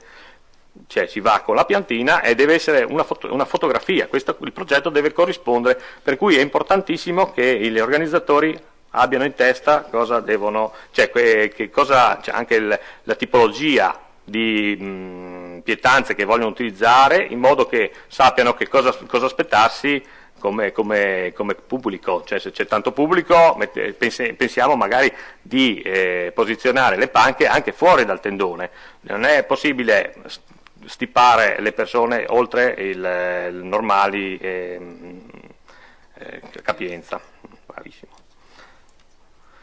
Qui ho fatto degli esempi di come sono passati, questi qua sono i primi capannoni che si mettevano negli anni 2000, cioè all'inizio per esempio Piazza 20 Settembre, che era quella che vedevamo prima, si poteva posizionare, avevamo posizionato un capannone a bifalda senza timpani, cosa che non si poteva fare neanche quella volta, però come dico era ma no, l'abbiamo scoperto dopo, nel senso non è montato in tutta l'interezza del capannone, è senza timpani, per cui il problema diventa una questione di carte, nel senso che il calcolo che è stato fatto dall'ingegnere strutturista è con i timpani, cioè se ha una tenuta al vento quando è tutto chiuso, per cui il capannone va chiuso completamente, cioè è inutile montare dei pezzi o smontarli, se non è nella loro completezza, quando avete un problema l'assicurazione non paga e nessuno si prenderà le proprie responsabilità. E poi aveva anche un problema abbastanza non serio, ma insomma dava fastidio, nel senso che questo capannone qua sui lati lunghi aveva delle billette che in questa posizione qua sui 2 lati vi faccio in piantina, praticamente era così, a destra e a sinistra si aveva delle billette che sono dei pesi di ferro che non permettevano alle proloco che erano posizionate all'interno di uscire verso l'esterno, perché ovviamente era come un muro di ferro, per cui si è passati negli anni a una struttura a gazebo, questo qua che praticamente aveva la stessa superficie coperta, però le zavorre erano puntiformi. La stessa struttura vedete come cambia la cosa, cioè, da una piazza all'altra. Guardate questa qua che è in piazza 20 settembre, questa qua è in piazza 20 settembre, la struttura è identica, solo che montata in piazza San Giacomo dobbiamo montarla da fuori, quindi anche i costi, perché piazza San Giacomo, essendo vincolata dalla sovrintendenza, non vogliono che si vada sopra con muletti, con altre situazioni, quindi i costi diciamo che non sono molto più alti, perché qua era previsto anche prima di costruire tutto, è previsto anche adesso e sempre una copertura di tutta la piazza con un tavolato, e poi viene costruita la struttura da fuori. Per cui stessa situazione, però anche quando vado a fare io i preventivi per voi o li fate voi, attenzione che magari certe volte pensate che è troppo alto il preventivo, ma ci sono queste situazioni qua, stesso capannone, stessa superficie, costo più o meno raddoppiato, cambia solo la location. A Friuli Doc, ma anche in altre manifestazioni, preferisco non utilizzare questi qua, non perché non siano a norma, ma perché possono essere utilizzati in forma solo temporanea. Cioè questa tipologia qua la sera deve essere smontata, cioè quando non c'è più la persona che lo supervisiona, deve essere smontato in qualsiasi caso, non può essere lasciato lì la notte, perché sappiamo benissimo che ha una resistenza al vento bassissima, e se in caso di sfollamento delle persone viene travolto, perché è tutto di alluminio e con delle sezioni talmente irrisorie che si è già visto che viene travolto dalla folla e il telo si fa inciampare le persone, quindi a Friuli Doc è stato bandito già da molti anni, prima ancora di Piantedosi, della Gabrielli e di tutti. Si preferisce utilizzare una tipologia che è del tipo Barbieri, come queste qua per esempio. Vediamo se riusciamo a tornare indietro, ecco, guardate questo qua, che adesso sono andato troppo indietro, scusate, vediamo se torniamo avanti. Ecco, questa tipologia qua, che cavolo, scusate, ecco questa qua, che è del tipo Barbieri, che è una tipologia che è utilizzata praticamente in tutta Italia, quindi le ditte, diciamo in Friuli, la parte est del Veneto, ci sono almeno 10 ditte che hanno questa tipologia di gazebi, quindi c'è una vasta proposta di gazebo di questa tipologia qua, e poi quindi potete trovare l'allestitore di fiducia che volete, insomma. E questi qua, quelle altre tre praticamente situazioni invece erano delle cose un po' più particolari, che solo alcuni ce l'hanno, quindi è una cosa diversa. È molto importante però la tipologia del tendone, anche per esempio a Trieste una tipologia tipo questa qua non può essere utilizzata o in maniera abbastanza così, solo in posizione riparata, perché la bora creerebbe dei problemi sui teli. Bisogna cercare, insomma, anche, cioè si può utilizzare ma con delle precauzioni. Andiamo qua. Come vi dicevo, questa tipologia qua di gazebo è meglio utilizzarla solo per manifestazioni giornaliere che durano dalla mattina alla sera. Ultimamente anche a Barcolana vengono utilizzati questa tipologia qua di container modificati con dei serramenti, che hanno il pregio di essere stabili e ignifughi, perché sono praticamente dei container riutilizzati.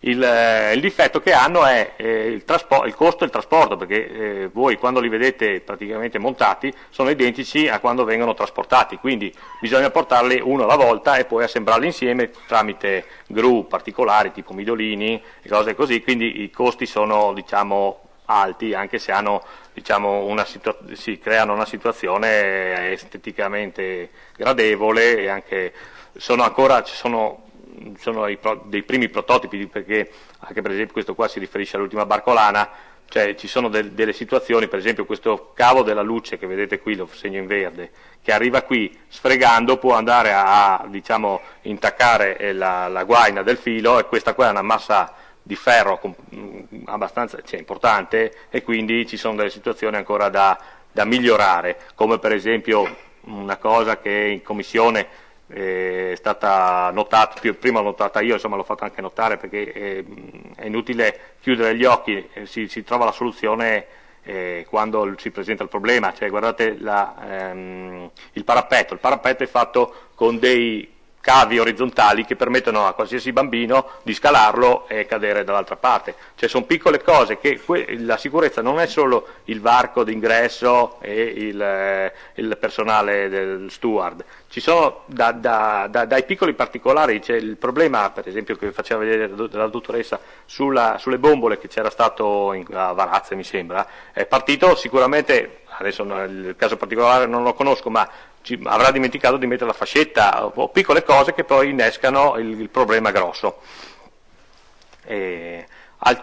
Passando, adesso ritornando a noi, altre tipologie di casette potrebbero essere queste qua, che però sono sicure dal punto di vista della sicurezza dei ladri, però hanno poca superficie espositiva, cioè molti di voi prediligono gazebo, quelle cose lì, perché questi qua sono chiusi su 3 lati, quindi sono delle situazioni particolari che possono andare bene in alcuni casi.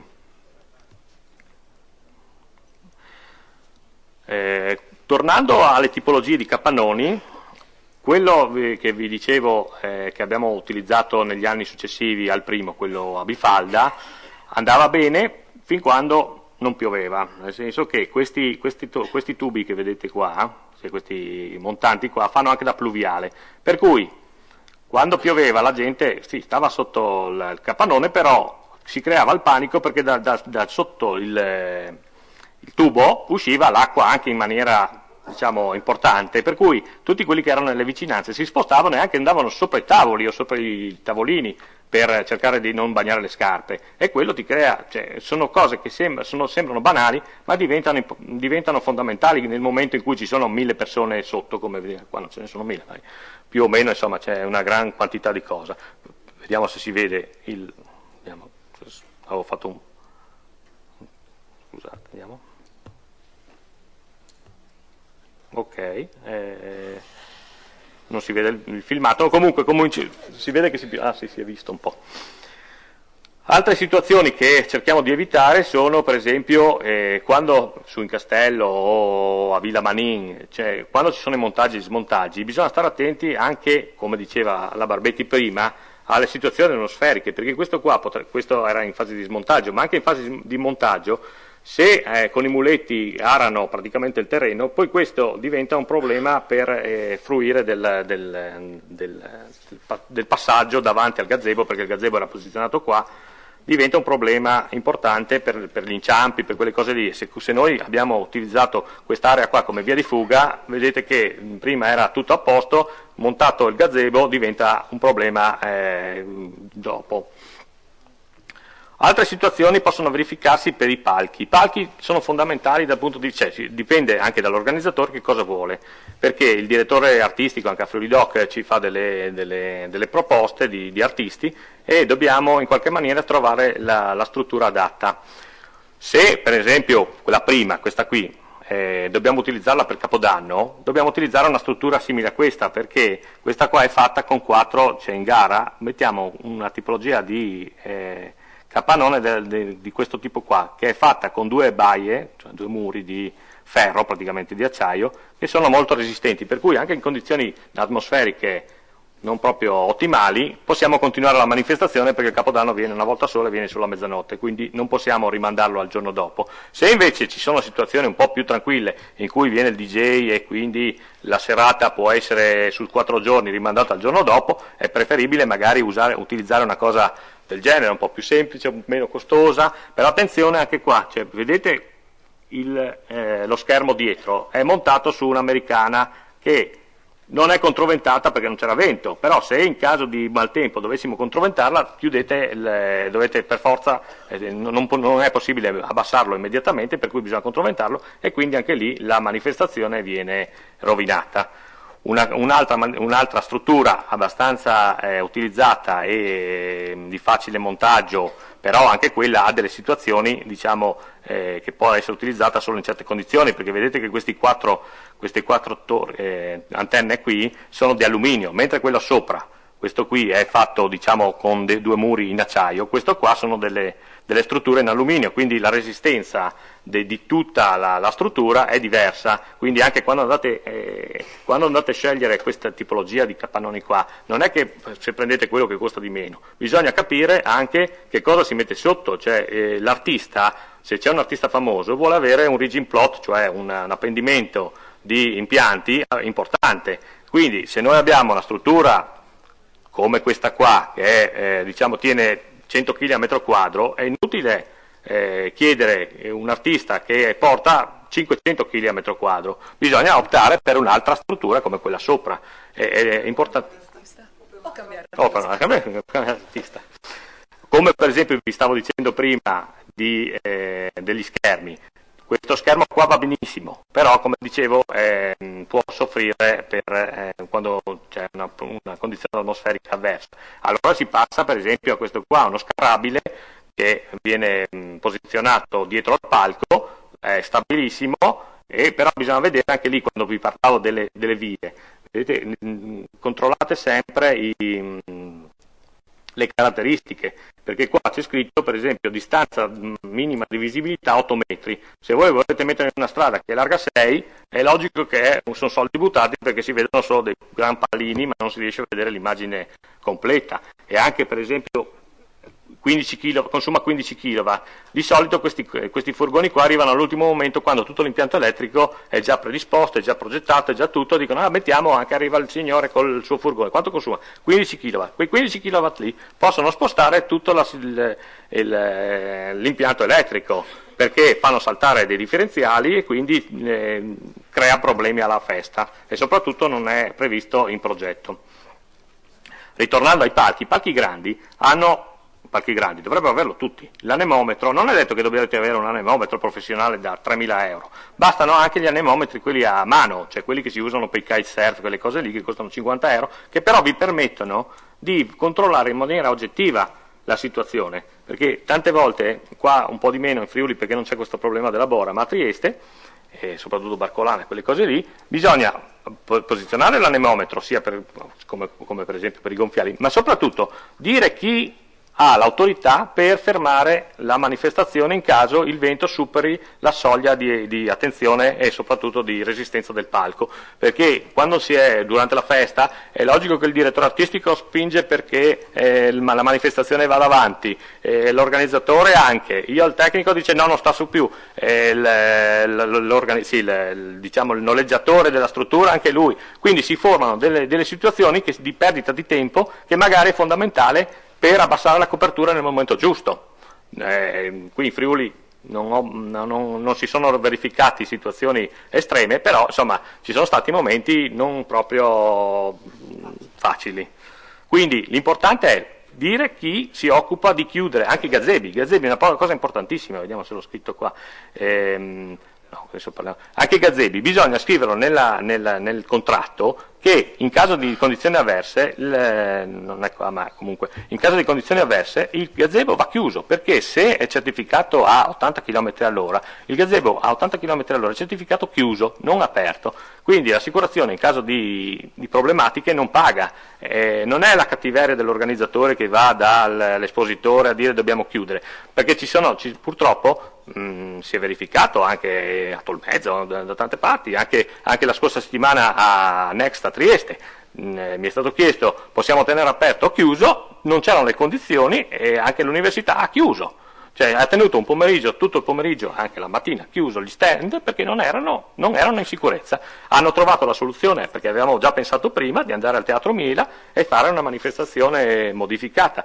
Però non è cattiveria di nessuno andare a chiudere, anche se per esempio per caso c'è qualcuno che potrebbe tenere aperto perché si trova in una situazione sottovento, per esempio a un edificio, e quindi il suo gazebo nello specifico è in condizioni di sicurezza, ma se il vicino non può lavorare perché è invece in condizioni di pericolo, chiudiamo tutti e riapriamo la manifestazione nel suo complesso quando le condizioni ritornano ottimali.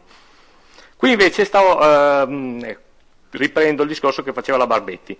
per esempio per l'impianto elettrico, perché il Comune di Udine dà sì, effettivamente un incarico a un impiantista di fare anche il progetto, però all'impiantista bisogna dargli, al tecnico, al perito, all'ingegnere, bisogna dargli le informazioni, perché per esempio qui ho riportato questa qua è Piazza Venerio e questa qua è il Largo Ospedale Vecchio. Vedete che nel Largo Ospedale Vecchio c'è solo questo quadro elettrico, quadro 30 kW, siccome di solito qui è un esempio specifico, ma c'è il Tarvisiano che è super energivoro, vogliono 120 kW di solito, bisogna reperire i kilowatt necessari da altre parti, per cui bisogna prendere la corrente tramite cavi da altre parti e andiamo a prenderli praticamente in Piazza Venerio, ma questo si verifica in tantissime parti, anche in manifestazioni più piccole. Per esempio c'è chi fa la manifestazione davanti alla chiesa e la presa di corrente di solito è una centrale termica a 200 metri dall'altra parte,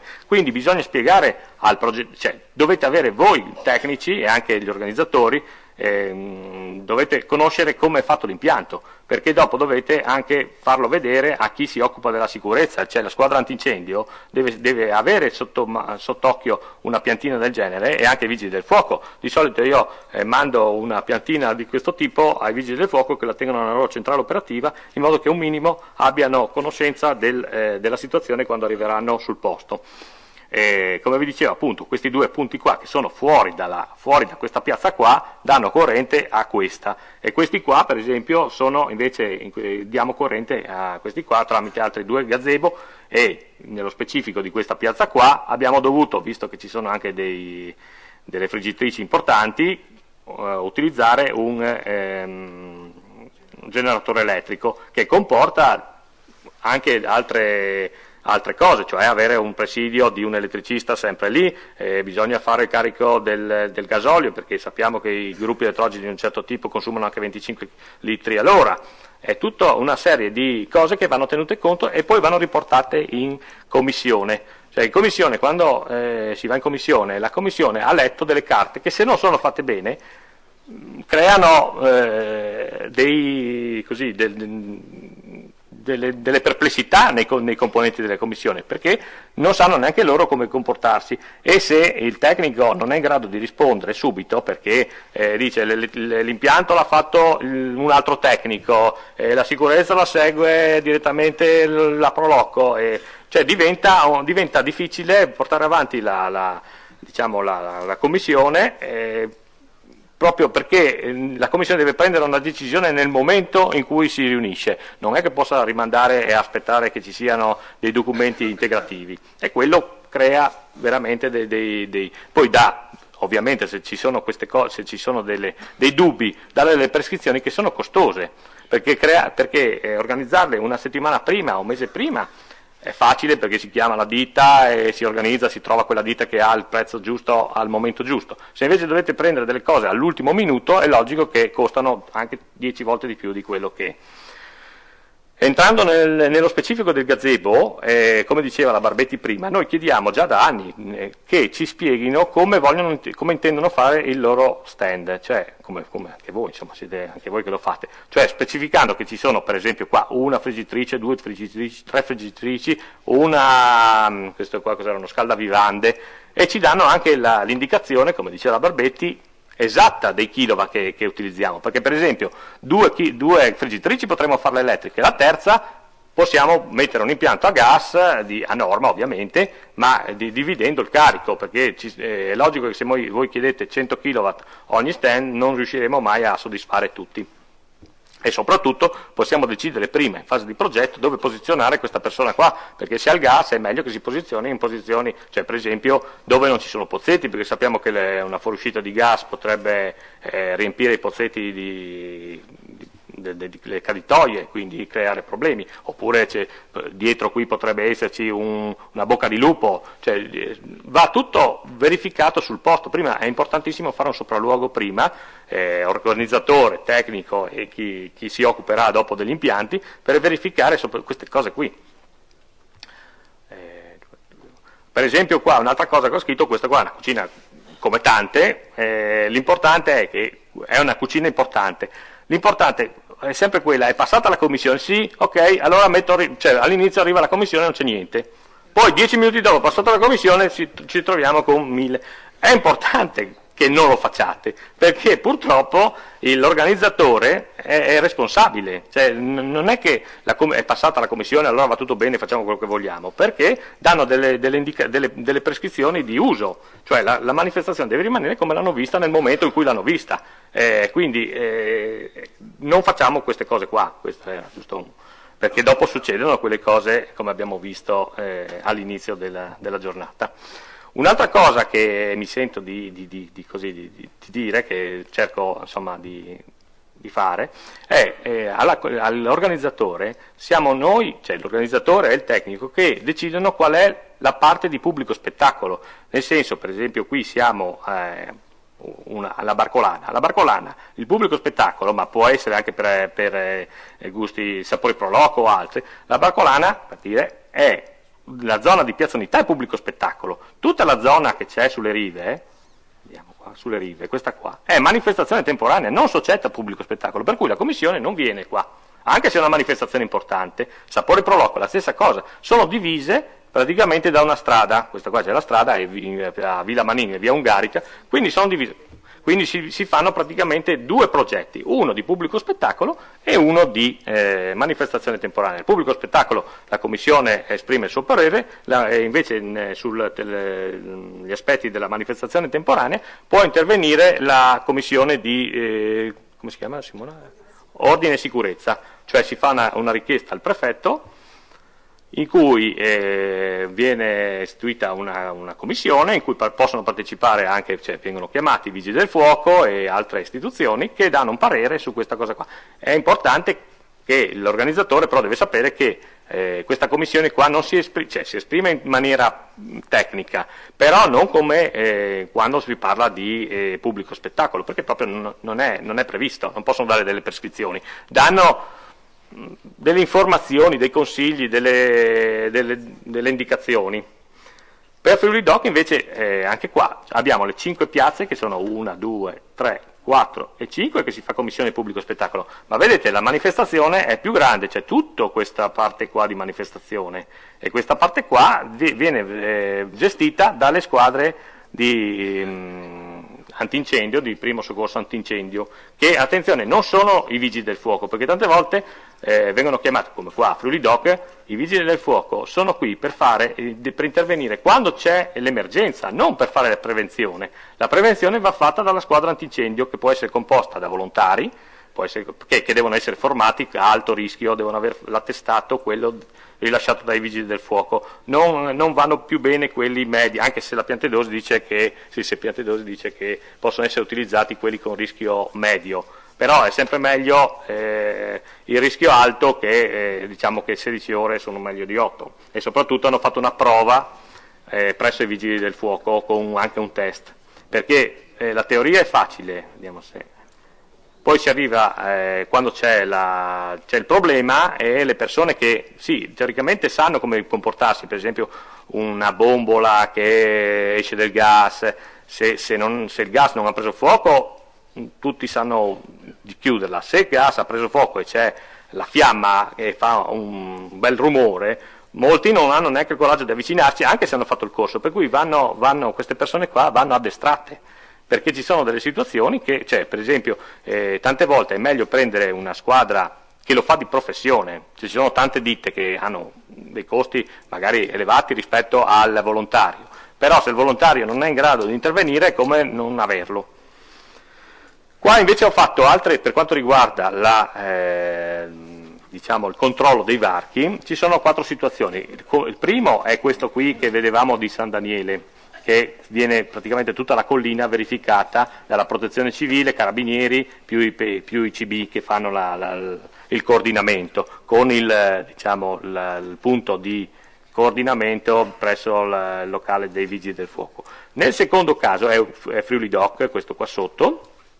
Anche qua abbiamo una situazione similare, con tutti i varchi presidiati, però utilizziamo, per questioni così, di opportunità, utilizziamo una ditta privata e non utilizziamo la protezione civile. Quindi le situazioni sono similari, però ci sono uno gestito da volontari o da protezione civile e l'altro è proprio gestito da privati. Queste cinture qua sono coadiuvate all'interno dalle squadre antincendio che sono, diciamo, itineranti. Per esempio qua a San Daniele ci sono delle squadre, che è un'altra ditta che fa il percorso e controlla le varie situazioni all'interno, e la Croce Rossa, che viene attivata anche quella, fa altri giri. Quindi qui abbiamo 3 gradi di sicurezza, e tutti devono praticamente parlare con la centrale operativa. Stessa cosa viene fatta per Udine, cioè c'è una cintura che gestisce una certa ditta e la parte interna invece è gestita da una squadra antincendio che ha sicuramente i suoi, diciamo, quando ci sono gli spettacoli, tipo in Piazza Libertà, in Piazza Venerio, nelle varie piazze, si concentrano su quelle situazioni particolari. Un'altra situazione può essere, per esempio, non è detto che come ho detto, il piano di safety è legato intrinsecamente al singolo progetto. Per esempio, un'altra situazione di Piazza Primo Maggio, per capirsi, è Udine Europa, dove non c'è un presidio dei varchi, ma siccome questi ambulanti, insomma, utilizzano delle strutture tipo quella che abbiamo visto prima con i gazebo di tipo pieghevole, è stato deciso con la polizia municipale, col questore, così abbiamo pensato di creare tutta una cintura intorno all'area della manifestazione creata con i loro furgoni, cioè sono loro che si autoproteggono da possibili, perché la manifestazione rimane aperta, la viabilità rimane aperta sulla piazza, quindi per evitare che ci siano delle intrusioni di, per esempio, macchine lanciate verso la folla, utilizziamo questa situazione qua. Per esempio tra un mese ci sarà Teleton e chiudiamo tutta la piazza. La piazza anche abbiamo tutte queste cose qua, però vanno valutate prima con la questura. Cioè, questa situazione qua l'abbiamo verificata l'anno scorso, ha funzionato bene, perché ci sono delle chiusure qui ai 4 varchi, questo è quello delle Grazie, questo è via della Vittoria, questo è dalla parte di via Manin. Chiudiamo tutti i varchi e lasciamo entrare solo quelli che hanno il camper o la macchina, che però sono verificati, cioè per solo quelli che hanno il pass. Andando avanti velocemente, i varchi, l'aveva fatto vedere la slide prima la Barbetti, devono essere verificati prima, cioè quante materiale serve, perché è inutile dire chiudiamo i varchi e non abbiamo le transenne. Queste transenne vanno verificate prima nel progetto, anche perché il tecnico e l'organizzatore non va, soprattutto per Fluidò che ha tante piazze, non può andare lui di prima persona a portarle, e neanche deve affidare questo incarico a Udine, per esempio, hanno un ufficio del comune che posiziona le transenne e mette quello che serve, ma non deve andare il tecnico, ma vanno direttamente loro, quindi si fornisce le schede su cosa va fatto. Per esempio qui c'era nel varco via Poscolle, doveva esserci un decretato, un pubblico ufficiale e come attrezzatura di offieriere un mezzo, perché l'anno scorso avevamo utilizzato come barriera anche un mezzo della polizia, se non ricordo male, che anche lì attenzione che il mezzo tipo una macchina che viene utilizzato come blocco, si è visto che accendendolo e spegnendolo molte volte si scarica la batteria, soprattutto quelli della protezione civile che non vengono utilizzati magari spessissimo, e quindi si crea più un ostacolo che una miglioria, nel senso, quindi bisogna stare attenti che se deve passare l'ambulanza e voi avete la macchina in panne si crea un problema non indifferente. Andando avanti velocemente, vediamo se si sposta la pagina. Ecco. Qui ho evidenziato alcune soluzioni che, vediamo se torniamo indietro, che si mette 3 ore. Ok. Alcune situazioni che possono essere adottate per anche le vostre manifestazioni. Per esempio qui ci sono sui pali della luce abbastanza manifestazioni, devo dire la verità. Abbiamo utilizzato un mezzo a filo di fusione in modo da avvertire tutta l'area della manifestazione, che però è importante, come diceva la Barbetti prima, che se la manifestazione è piccola, noi possiamo indirizzare le persone verso, più che piccola, cioè concentrata in un unico punto, noi possiamo indirizzare le persone nella maniera giusta. Se però le piazze sono di più, in certi casi mandare una indicazione sbagliata su una piazza sbagliata può creare panico, soprattutto perché nella piazza dove si è verificato il problema tutti sanno che, cioè, capiscono che cosa sta succedendo, ma la piazza che è a 300-400 metri da noi non riesce a capire, quindi si crea ulteriore panico che è meglio evitare. Per cui abbiamo adottato, per Friuli-Doc, ma può essere adottato per altre situazioni, i megafoni che creano, diciamo, nell'area di dove c'è il problema, cioè dà indicazioni solo nell'area del problema. Un'altra cosa che volevo dirvi era le transenne. Una volta si utilizzavano le transenne solo una, nel senso, per bloccare la cosa ne mettevamo una, che però c'è il problema che quando la folla spinge si ribalta e crea più problemi, che è quel problema che si è verificato a Torino.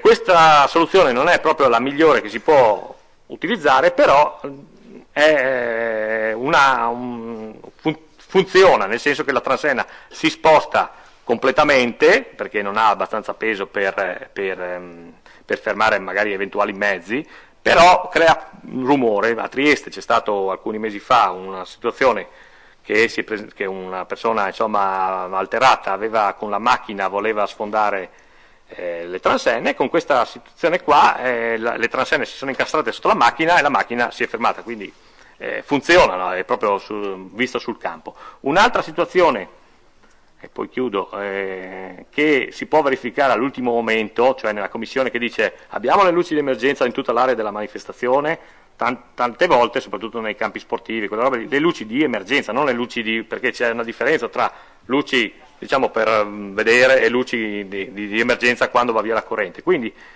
all'ultimo momento si può noleggiare una struttura del genere, che è nient'altro che un generatore con un gruppo di lampade che viene posizionato in una posizione, diciamo, idonea e fa la sua funzione. Sicuramente non ha un costo proibitivo. L'unico problema, quando chiedete questa tipologia qua, cercate di prediligere le luci a LED, perché queste qua sono a scarica, una volta che si spengono ci vuole un quarto d'ora perché si riaccendano, quindi se vi chiedono facciamo la prova e voi li spegnete, la situazione non è delle ottimali. Un'altra situazione, per esempio, i punti di raccolta, cerchiamo di illuminarli, perché la gente quando si spaventa va dove c'è l'illuminazione maggiore. Per cui cerchiamo, per esempio qua si vede un po', avevamo messo un gruppo elettrogeno piccolino per cercare di accendere la luce, e quello teneva accesa la luce in CA, cioè in SA, scusate. Un'altra cosa, se potete, quando fate le vostre manifestazioni, qua siamo all'Ikea per esempio per una cosa, mi sono fatto comprare questi panettoni qua, cioè sono fatti, una volta comprati rimangono lì per eventuali altre manifestazioni. È inutile noleggiare 50 volte, se lo consente l'amministrazione, o insomma, se no dobbiamo trovare altre situazioni. Per esempio questa è un'altra situazione che potrebbe essere ottimale e fatta nel tempo, cioè questi pilomat, o anche queste Monfalcone che anche loro hanno dettato qua, o per esempio le luci di emergenza nelle varie piazze. Queste qua sono fisse, sono state messe, sanno che loro nelle loro piazze hanno una situazione che può ripetersi nel tempo, e quindi hanno adottato questa cosa qua, come per esempio il quadro elettrico, questo qua è stato messo, è un quadro che per via della soprintendenza non può essere tenuto lì fisso tutti gli anni, quindi viene messo e tolto. Vedete che sotto la piastra di ferro viene tolto, c'è il pozzetto, sotto c'è la presa, ma questo quadro qua è ottimo perché ha la dichiarazione di conformità dell'impianto fino a qui, quindi voi non dovete fare di nuovo il progetto. Se siete solo utilizzatori, cioè attaccate la spina, l'impianto è fatto, presentate la dichiarazione di conformità del comune che ve lo dà e siete a posto, e quindi risparmiate. Quindi in tanti casi dove le cose sono ripetitive, cercate di utilizzare questa cosa qua. Un'altra cosa che adesso si utilizza spessissimo, il DAE, questo qua è una foto fatta a Sapori Pro Loco, che l'hanno portato appunto per la cosa, che però per esempio a Udine possiamo utilizzare. Adesso se andate alle giostre in piazza Primo Maggio, che ci sono adesso, il DAE lo trovate all'ingresso del parcheggio che non ha messo le giostre, utilizzeranno in caso di necessità quello del parcheggio sotterraneo. Quindi quando fate la relazione, il piano safety, inserite anche questa cosa qua con la posizione, in modo che chi deve intervenire sa che in quella posizione lì può trovare questo marchingegno. Andando avanti, vediamo qui ho ripreso per esempio ecco un'altra cosa che succede abbastanza spesso. che mettiamo per bloccare le strade questi panettoni qua. Attenzione che se sono solo panettoni, sono bassi, le macchine, non so perché, ma le macchine tendono, cioè gli automobilisti, non le macchine, gli automobilisti tendono a parcheggiare chissà perché davanti, e chiudendo praticamente il passaggio di eventuali ambulanze e tutto, per cui prima di tutto vanno rese evidenti con le transenne, cercate di non mettere mai solo la zavorra ma non la transenna, perché quei panettoni lì sono poco visibili soprattutto quando fanno manovra, quindi poi ci sono problemi anche di assicurazioni, quelle cose lì, cercate di evidenziarli sempre con transenne, meglio se sono attaccate, in alcuni casi le abbiamo proprio attaccate per fargli creare peso direttamente ai panettoni. Ce ne sono certe che hanno già direttamente la transenna sopra.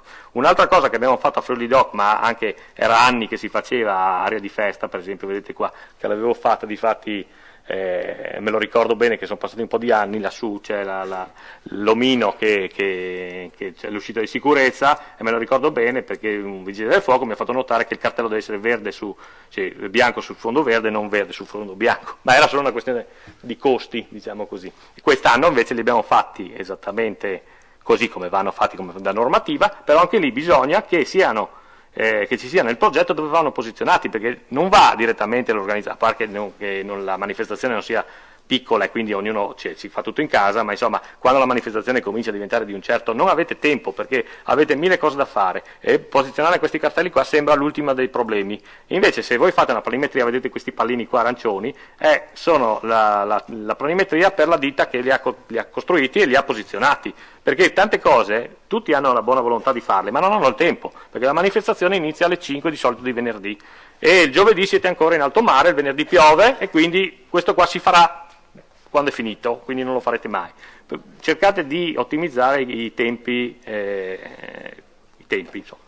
Un'altra cosa che abbiamo messo dentro e stiamo cercando ultimamente di migliorare ancora di più è i ruoli di chi fa cosa, cioè nel senso che deve essere chiaro, c'è un foglio dove c'è chiaro chi è responsabile della manifestazione, chi è il coordinatore responsabile dell'assistenza delle emergenze e soprattutto chi fa cosa. Per esempio vedete qua c'è l'allarme antincendio, dovrà esserci uno che prende la decisione e altri che si attivano per spegnere, per esempio per attivare l'allarme antincendio, valutare il principio di incendio, utilizzare gli estintori, cioè non è che vai lì, devi anche capire che estintore utilizzare. Per esempio sappiamo benissimo che se prende fuoco una friggitrice, perché ci sono adesso con quelle elettriche non stacca il termostato, quindi si surriscalda l'olio, prende fuoco, è meglio utilizzare come insegnano i vigili, insomma, il tappo della friggitrice piuttosto che andare con l'estintore, quello a polvere, che può creare magari degli schizzi che vanno in giro per la cucina.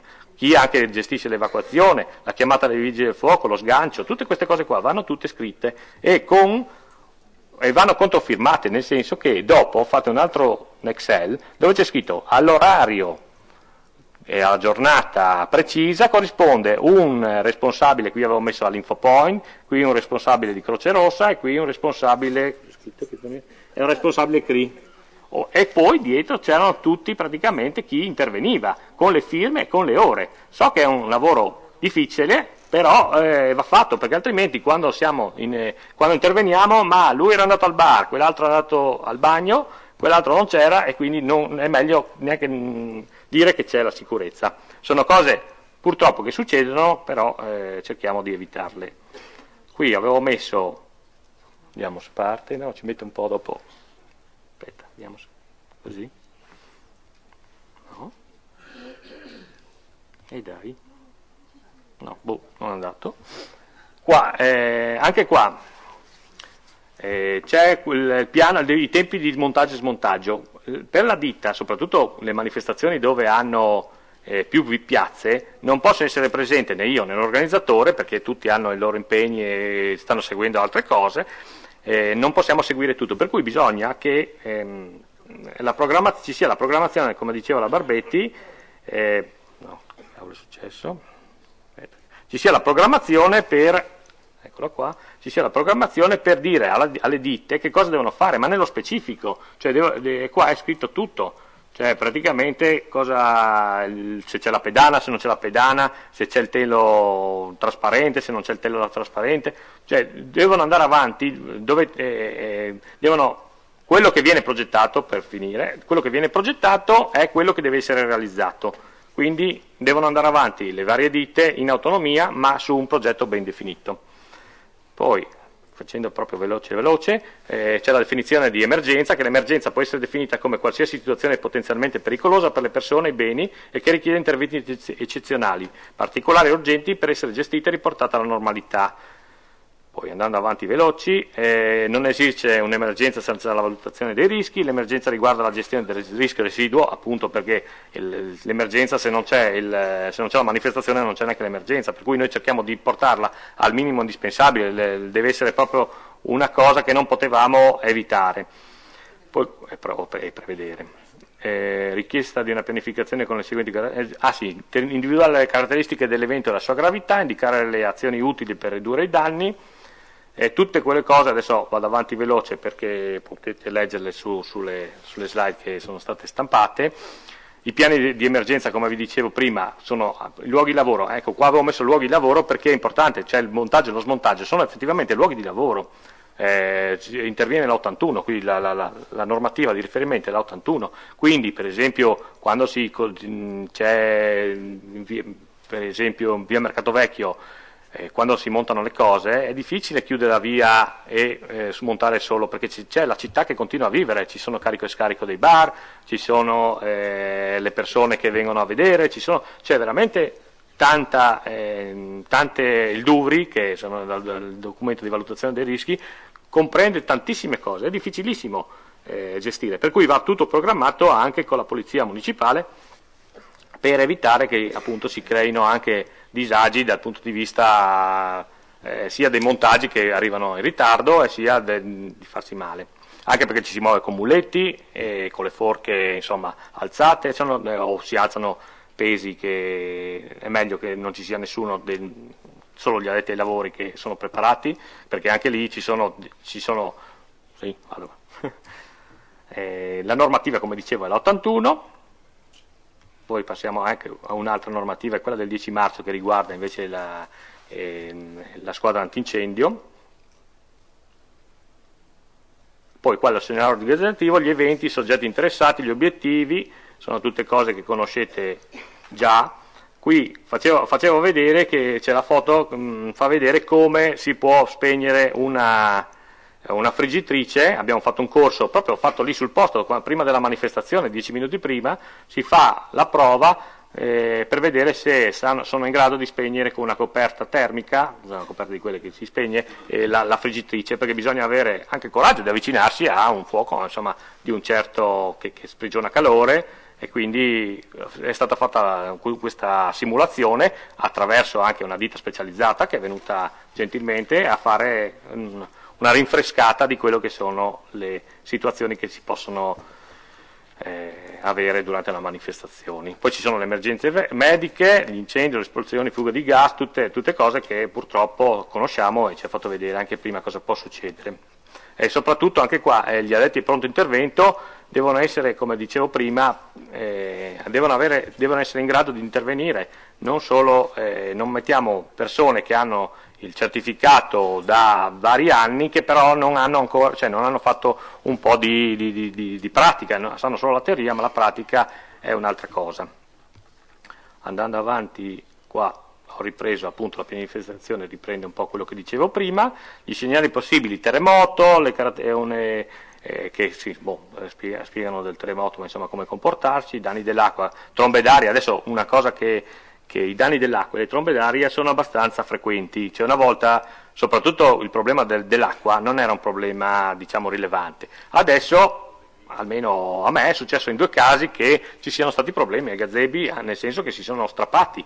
Non avevano nessun problema, solo che l'acqua ha fatto sacca e quindi i teli si sono strappati, quindi è una cosa da tener conto anche quella nella scelta del capannone. È meglio utilizzare, difatti gli ultimi Friuli Doc abbiamo utilizzato delle coperture a bifalda proprio perché 2 anni fa c'era stata tanta acqua e quindi volevamo essere tranquilli che la manifestazione potesse continuare. Anche in Piazza Venerio si sono alcune proloque, insomma si sono anche lamentati che era meglio la seconda soluzione, ma ci sono delle soluzioni tecniche che vanno adottate proprio per evitare ulteriori problemi.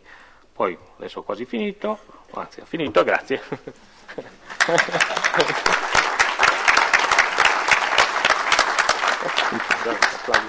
Bene, scusate, ho dovuto in qualche modo bloccare il fluire di Enrico Zamparutti, ma insomma avete visto anche quanto sia importante, cioè, credo che sia una testimonianza pratica veramente importantissima questa che lui ci ha dato, quanto sia importante il ruolo del tecnico nella definizione di tutti gli elementi di sicurezza, ma quanto anche qui ancora una volta, lo ribadiamo, sia importante da un lato, ce l'ha detto sia Simona che l'ha ribadito Enrico, la chiarezza delle esigenze.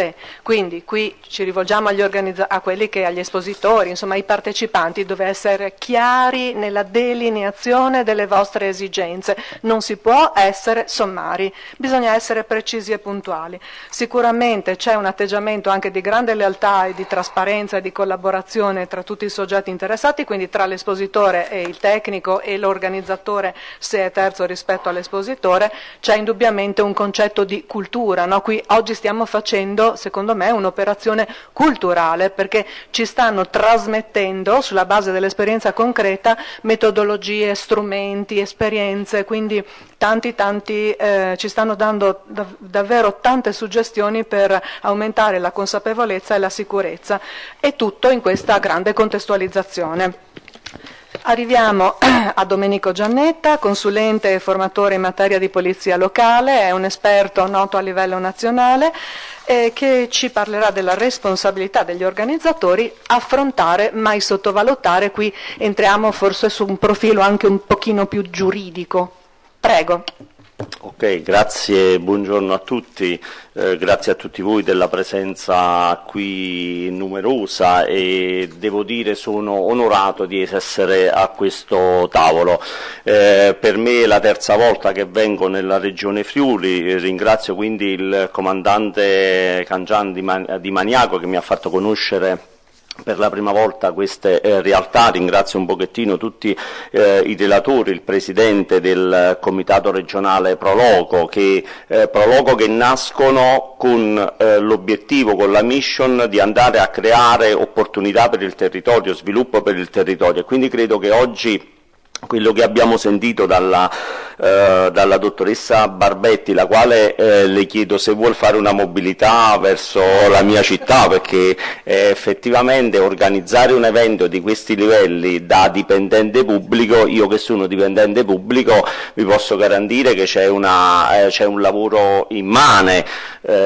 Purtroppo lei l'ha accennato, cioè non è entrata nel particolare delle procedure che servono per arrivare a quegli incarichi, a tutta quell'organizzazione, un po' ci diceva l'architetto Zamperutti. Che dire, parto da quello che diceva il moderatore Monica Felic, la crescita continua dei livelli di sicurezza. Devo testimoniare, giro un po' tutta l'Italia su queste tematiche, affronto queste tematiche da oltre 10 anni, Gabrielli nel 2017 mi ha dato la sponda, adesso c'è questa nuova circolare Piantedosi. Vi posso garantire che la vostra regione, la vostra struttura, tutti voi messi insieme state un tantino molto più avanti, quindi è il gruppo e questa sinergia, cioè a questo tavolo oggi ci sono esperienze diverse, ma in questa platea ci sono esperienze diverse, dalla Proloco. Io con il presidente della mia Proloco spesso mi interfaccio e mi dice: comandà, aiutami a risolvere i problemi, perché poi ce la dobbiamo dire tutta.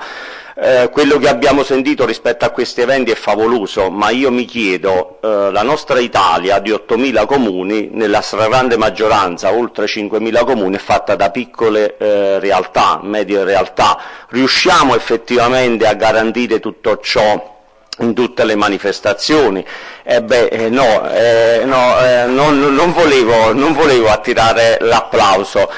Io oggi sto in una città di 12.000 abitanti, ma sono nato in un comune di 1.500 abitanti, ok? Quindi conosco le piccole realtà. Ieri pomeriggio il maresciallo della stazione Carabinieri ha bloccato nel mio comune un evento, però poi dobbiamo analizzare perché vengono bloccati gli eventi. Si può rilasciare un'autorizzazione articolo 68 per lo svolgimento di dei mercatini di Natale, che però quando ti chiama l'autorità tu non sei in grado di dire quello che fanno, se fanno vendita, se fanno pubblico spettacolo, se fanno opere dell'ingegno.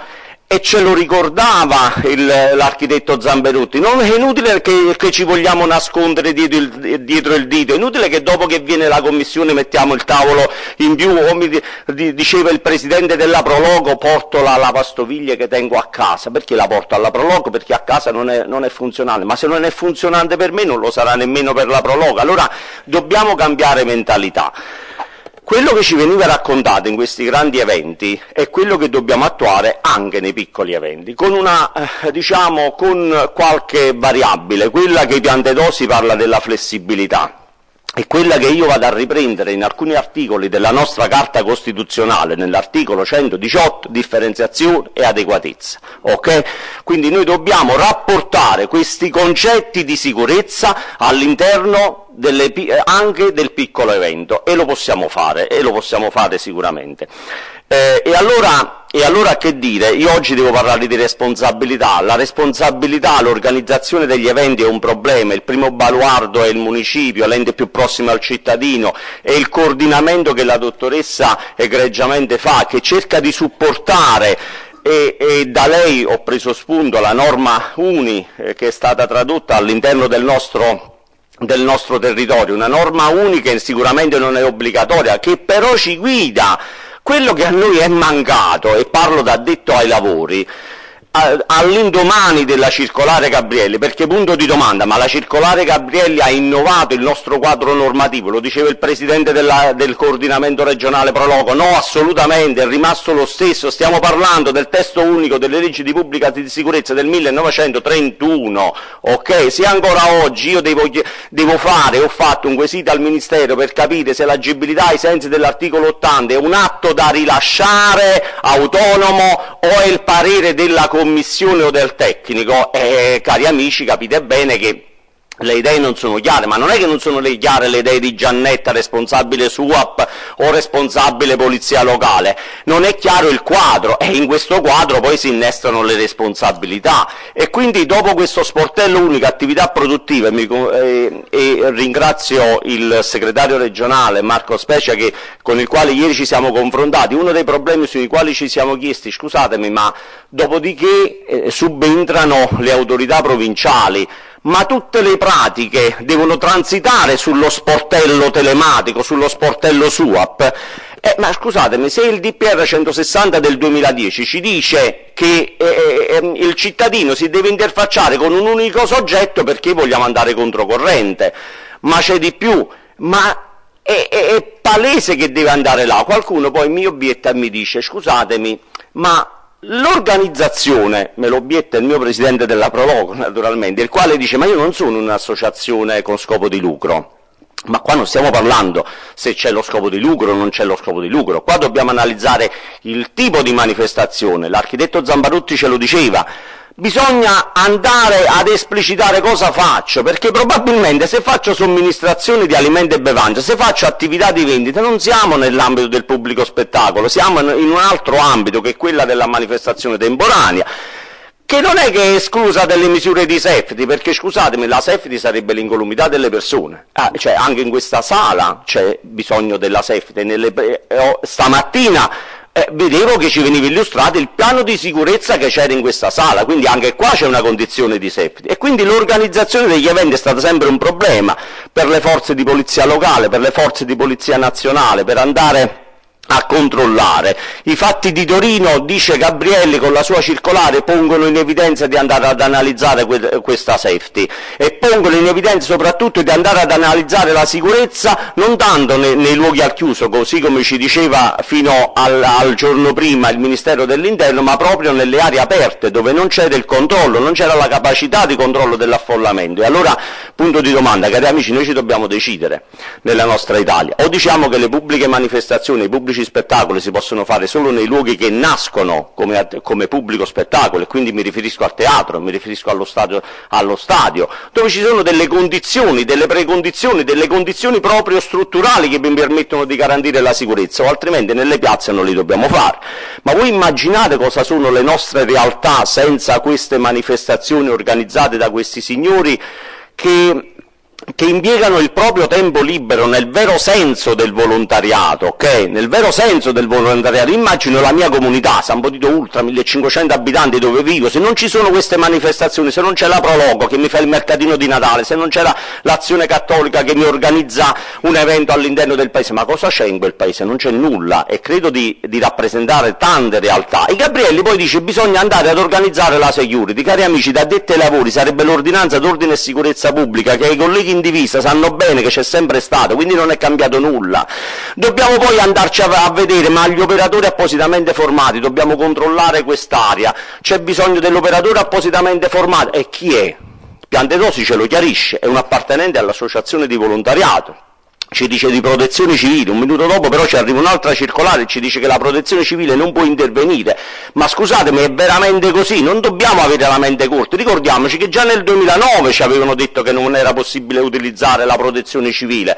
Ma perché? La protezione civile nasce per un fine, per un obiettivo, con delle risorse diverse, scenari di rischio. La Sagra è lo scenario di rischio? No. Però anche a questo c'è la soluzione, perché la circolare del luglio del 2018 ci dice chiaramente, attenzione, se l'evento ha un rilevante impatto locale ci possiamo ragionare, il problema è analizzarlo prima questa questione, perché se la analizziamo prima è segno che noi andiamo ad eliminare quelle responsabilità che poi qualcuno dovrà dar conto, e naturalmente vediamo a chi dar conto. Che succede? Io per circa un anno ho criticato Gabrielli perché dicevo Gabrielli ci doveva all'inizio della sua circolare dire qual era la norma che si applicava. Gabrielli però devo dire che il 20 aprile 2018 cosa fa? Esce con una sua intervista al Corriere della Sera. In questa sua intervista cosa fa?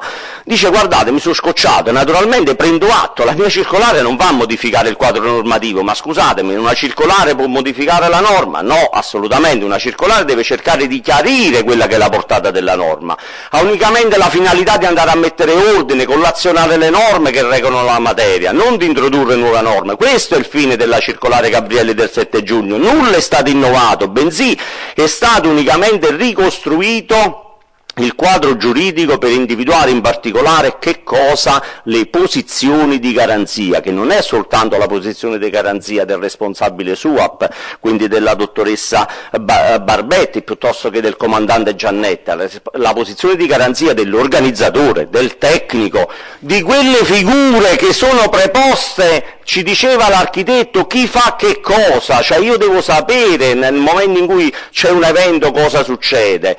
E vi anticipo, all'interno delle slide vado un po' a ruota libera per cercare poi di dare risposta a qualche quesito, e mi auguro che ci sia un po' di confronto. Cioè la dottoressa prima ci faceva vedere degli eventi, riagganciandomi a quell'evento del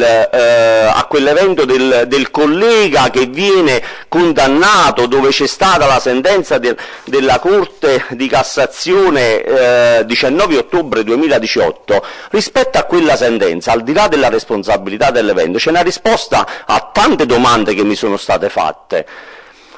Ma scusatemi, la scia che mi arriva la devo obbligatoriamente controllare, lavorare, oppure la SCIA, essendo una segnalazione certificata di inizio attività a responsabilità di un soggetto, posso anche far finta di non controllarla, come responsabile SUAP, come operatore di polizia locale. E in questa sentenza, cari amici, il problema è questo, ci dice la sentenza, la procedura, ma anche a prescindere da ciò, quindi dall'evento, e come ancora una volta correttamente chiarito dalla sentenza impugnata, l'argomento speso dal ricorrente, cioè lui si giustificava dicendo non ero obbligato a controllare quella scia, è decisivo perché la procedura di denuncia o di segnalazione certificata di inizio attività in tutti i casi ha una finalità semplificatoria, ma non esime dall'esercizio dei controlli dell'autorità amministrativa competente rispetto al suo contenuto, quindi quella scia va controllata. E quando io vi dico l'agibilità ai sensi dell'articolo 80 è un atto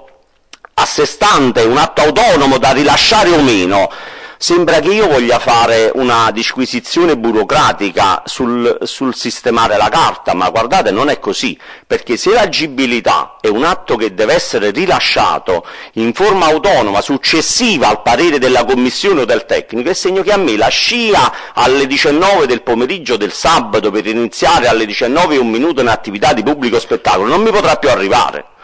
Oggi mi può arrivare e quindi io mi trovo quell'attività che viene svolta. C'è il problema dell'occupazione del suolo pubblico oggi, quindi c'è l'autorizzazione all'occupazione del suolo pubblico che mi frena ciò, ma altrimenti se io faccio una scia alle 19:01 vado operativo. Se invece c'è bisogno del rilascio dell'agibilità di quell'area, è segno che io ente devo prima verificare le condizioni di sicurezza di quell'area e dopodiché alle 19 mi potrà arrivare la scia, alle 19:01 potrà iniziarsi l'attività. Qua poi qualcuno mi può dire non dimentichiamo, perché la normativa è frastagliata, non dimentichiamo l'articolo 18 del testo unico delle leggi di pubblica sicurezza, almeno 3 giorni prima avviso a chi? Al questore. Ok, che comunque deve essere fatto, ma continuiamo sulle posizioni di garanzia che ci dice Gabrielli. Vanno verificate queste posizioni di garanzia in presenza di pubbliche manifestazioni, dalla partita di calcio che richiama migliaia di spettatori alla piccola sagra che richiama poche centinaia di persone. Qualora nel corso di una manifestazione si verifichi un evento dannoso, dal banale ferimento fino alla morte di uno spettatore, l'autorità giudiziaria è chiamata appunto ad andare ad individuare le posizioni di garanzia, ovvero deve identificare su chi gravasse l'obbligo di impedire l'evento, morte o lesione che sia, e quali erano le misure da porre in essere per andarlo ad evitare. Dove è previsto ciò? È previsto nell'articolo 40,2 del Codice Penale del nostro ordinamento. Non impedire un evento che si ha l'obbligo giuridico di impedire equivale a cagionarlo. Purtroppo non è questa la sede per fare una disquisizione tecnica rispetto a ciò. Conclude la sua intervista dicendo: ecco qua, la famigerata circolare del 7 giugno ha avuto unicamente la finalità di rispondere preventivamente a 2 domande: su chi grava l'obbligo e quali sono le misure di safety e security da adottare per organizzare un evento, peraltro in un contesto come quello attuale dove vi è una grave minaccia terroristica. Sul tema di chi dovrà pagare, naturalmente lui si esime dal rispondere, ma qua vi pongo un'altra domanda e vi porto la mia esperienza. 15 anni fa, non ero ancora comandante di questa città, si organizza la Via Crucis. Naturalmente la mia città è l'antica Bellinum, quindi è un territorio sottoposto interamente a vincolo della soprintendenza, c'è una zona archeologica molto bella, cioè quindi una bella manifestazione, quindi dice dobbiamo spegnere le luci per dare atmosfera all'evento, certo, ok, non c'erano le norme di sicurezza di oggi, una signora va a finire letteralmente dentro il buco dove bisognava andare a porre la croce, la signora ha avuto un risarcimento danni di 50.000 euro da parte dell'ente, ok? Quello è un debito fuori bilancio, cioè forse a quell'epoca se la sono cavata così. Oggi qualcuno mi potrà dire, il Pierino di turno, comandà, ma chi era tenuto a quel controllo che hai portato 50.000 euro di danni all'ente? Altro esempio, sempre delle mie realtà, di quello che ho vissuto. Fuochi d'artificio, si incendia un capannone con un deposito di vernici. E lì il comitato festa si è dovuto inventare un'assicurazione fasulla, ok, con la complicità di qualche assicuratore per poter garantire quelle spese. Allora oggi è immaginabile organizzare un evento, una sagra, parlo della sagra, del piccolo evento senza una polizza assicurativa. No, non è concepibile, cari amici, non è concepibile. Siamo dei pazzi se vogliamo fare ancora questo, perché è concepibile organizzare una somministrazione di alimenti senza andare a vedere quelli che sono gli allergeni contenuti all'interno degli alimenti. Non è concepibile. È possibile organizzare un palco, montare un palco senza le condizioni di sicurezza, o allacciarmi o mettere le luminarie allacciate al palo della pubblica illuminazione? È inconcepibile. Ma perché? Perché naturalmente quell'impianto di pubblica illuminazione, con quell'aggiunta che gli vado a fare, mi viene meno tutta la certificazione di sicurezza. E ce lo diceva l'ingegnere: ma siamo sicuri che poi l'assicurazione pagherà in queste condizioni? Siamo sicuri che l'assicurazione pagherà se io non rispetto le condizioni previste all'interno del piano? No, non ci pagherà, quindi ne risponderemo in prima persona. Quindi avremo delle manifestazioni che non si svolgono più. Qualcuno negli anni addietro diceva: comandante, tu stai facendo finire tutte le tradizioni, perché tu vai trovando che la bombola deve stare in un certo modo e vuoi che c'è bisogno di chiudere la strada e non ne possiamo più. Ma io poi ho dimostrato sul campo che io non volevo far finire quelle tradizioni, io volevo semplicemente che quelle tradizioni andassero avanti. E c'è un video, perché poi siamo sicuri che dal 2017 al 2018 è cambiato qualcosa. Chieti, aprile 2018, corsa dei cavalli, un cavallo di Sarcione il Fantino, le persone stanno in mezzo alla strada, in questo cavallo che corre investe un vecchietto e il vecchietto muore. La giustificazione qual è? Abbiamo fatto un'ordinanza dicendo che sulla strada non ci dovevano essere persone. È vergognoso dire ciò, io mi vergognerei. Cioè, non possiamo dire ho fatto l'ordinanza, ma quell'ordinanza poi qualcuno la doveva controllare, ok? L'organizzatore doveva mettere in sicurezza quel tracciato. Perché tutto ciò non è stato fatto? E il soggetto è morto. Settembre 2018, carro di Fontanarosa, sempre nell'Emilia-Realtà, un obelisco che cammina lungo le strade. E allora, prima di questo però voglio dire una cosa: dagli interventi della dottoressa Barbetta e dell'architetto sono venuti fuori, ma io veramente non posso organizzare l'evento quando ci sono delle criticità? Ne faccio una per tutti: l'area di accesso deve essere larga almeno 3,50 m, ma se non è larga 3,50 m segno che non lo posso organizzare. La circolare Piantedosa al punto 10 ci apre un immenso, cioè ci dice che, dando la responsabilità ai progettisti, cioè ci dice che il progettista pone qualora ci siano particolari condizioni di scostarsi da quelli che sono quei parametri, che naturalmente io da addetto ai lavori dico: ma com'è possibile? Cioè, abbiamo un DM che ci dice la capacità di affollamento, che ci parla delle vie di esodo, che ci parla della larghezza, e un tecnico può nell'ambito di un suo studio di scostarsi. Beh sì, cioè deve dimostrare come fa a garantire la sicurezza. Se non posso accedere con un'ambulanza, potrò dire che ci arrivo con l'elicottero, potrò dire che ci arrivo con una squadra di soccorritori. Cioè io dovrò dare la soluzione a quella criticità. Potrò dire che creo sul posto un posto di primo soccorso. E allora che succede?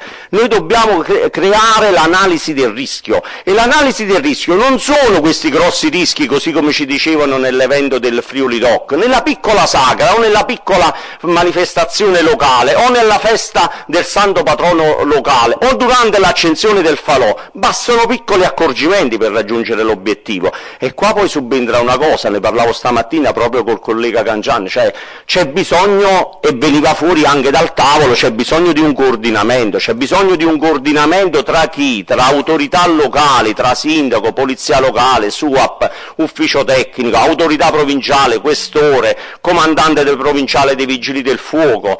E solo attraverso questo tavolo tecnico, questo confronto, noi possiamo arrivare a trovare una soluzione. Si diceva l'esempio del vetro, cioè dove rispetto a quella tradizione locale si è avuto il coraggio di intraprendere una soluzione, ok?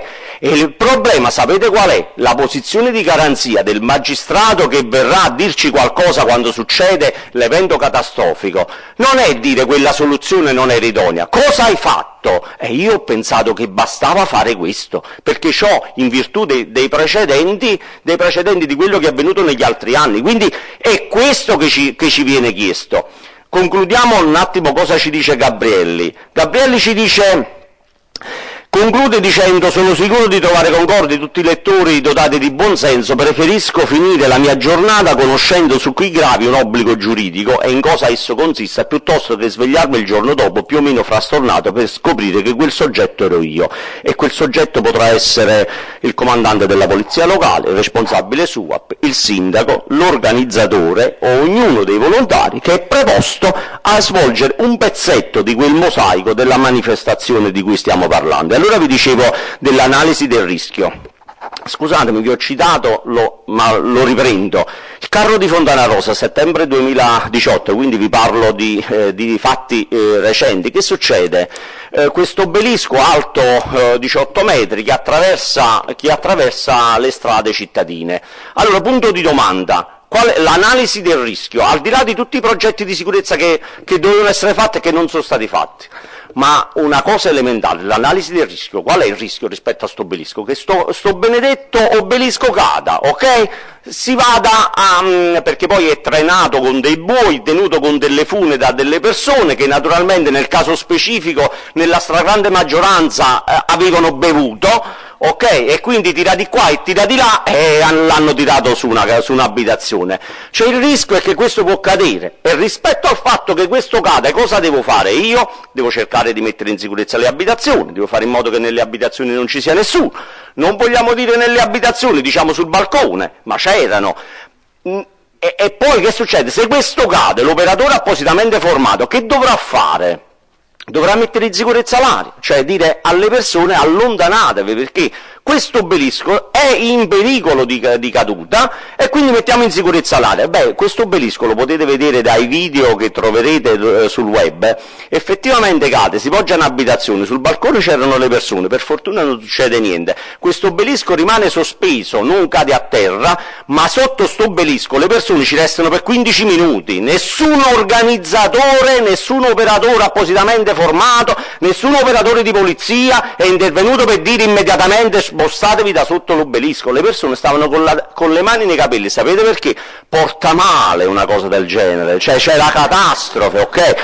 Ma allora noi siamo quelli che vogliamo continuare le tradizioni? No, cari amici, noi siamo quelli che quella tradizione la vogliamo far finire, perché un mese dopo c'è stata un'altra tirata del carro a Mirabelle Clan, che naturalmente il buon vicario del prefetto ha bloccato su tutti i fronti. Cioè noi stiamo facendo dei danni. Allora sono delle situazioni che possiamo interagire per la sicurezza. Allora, sempre nell'ambito della sicurezza, allora, cari amici, noi dobbiamo immaginare la safety e la security come la costruzione prima delle fondazioni e poi di questo grattacielo. E se parliamo della costruzione delle fondazioni, chi è deputato? Chi chiede il permesso a costruire per costruire le fondazioni? Li chiede l'organizzatore di un evento. Allora mi deve dire che cosa vuole organizzare, che cosa vuole costruire, me lo dovrà dire con una progettazione. Dopo che c'è stata la presentazione di questo progetto di sicurezza, questo progetto viene valutato dagli uffici preposti e quindi dall'ente locale, come abbiamo visto, e quindi viene organizzata la famosa safety,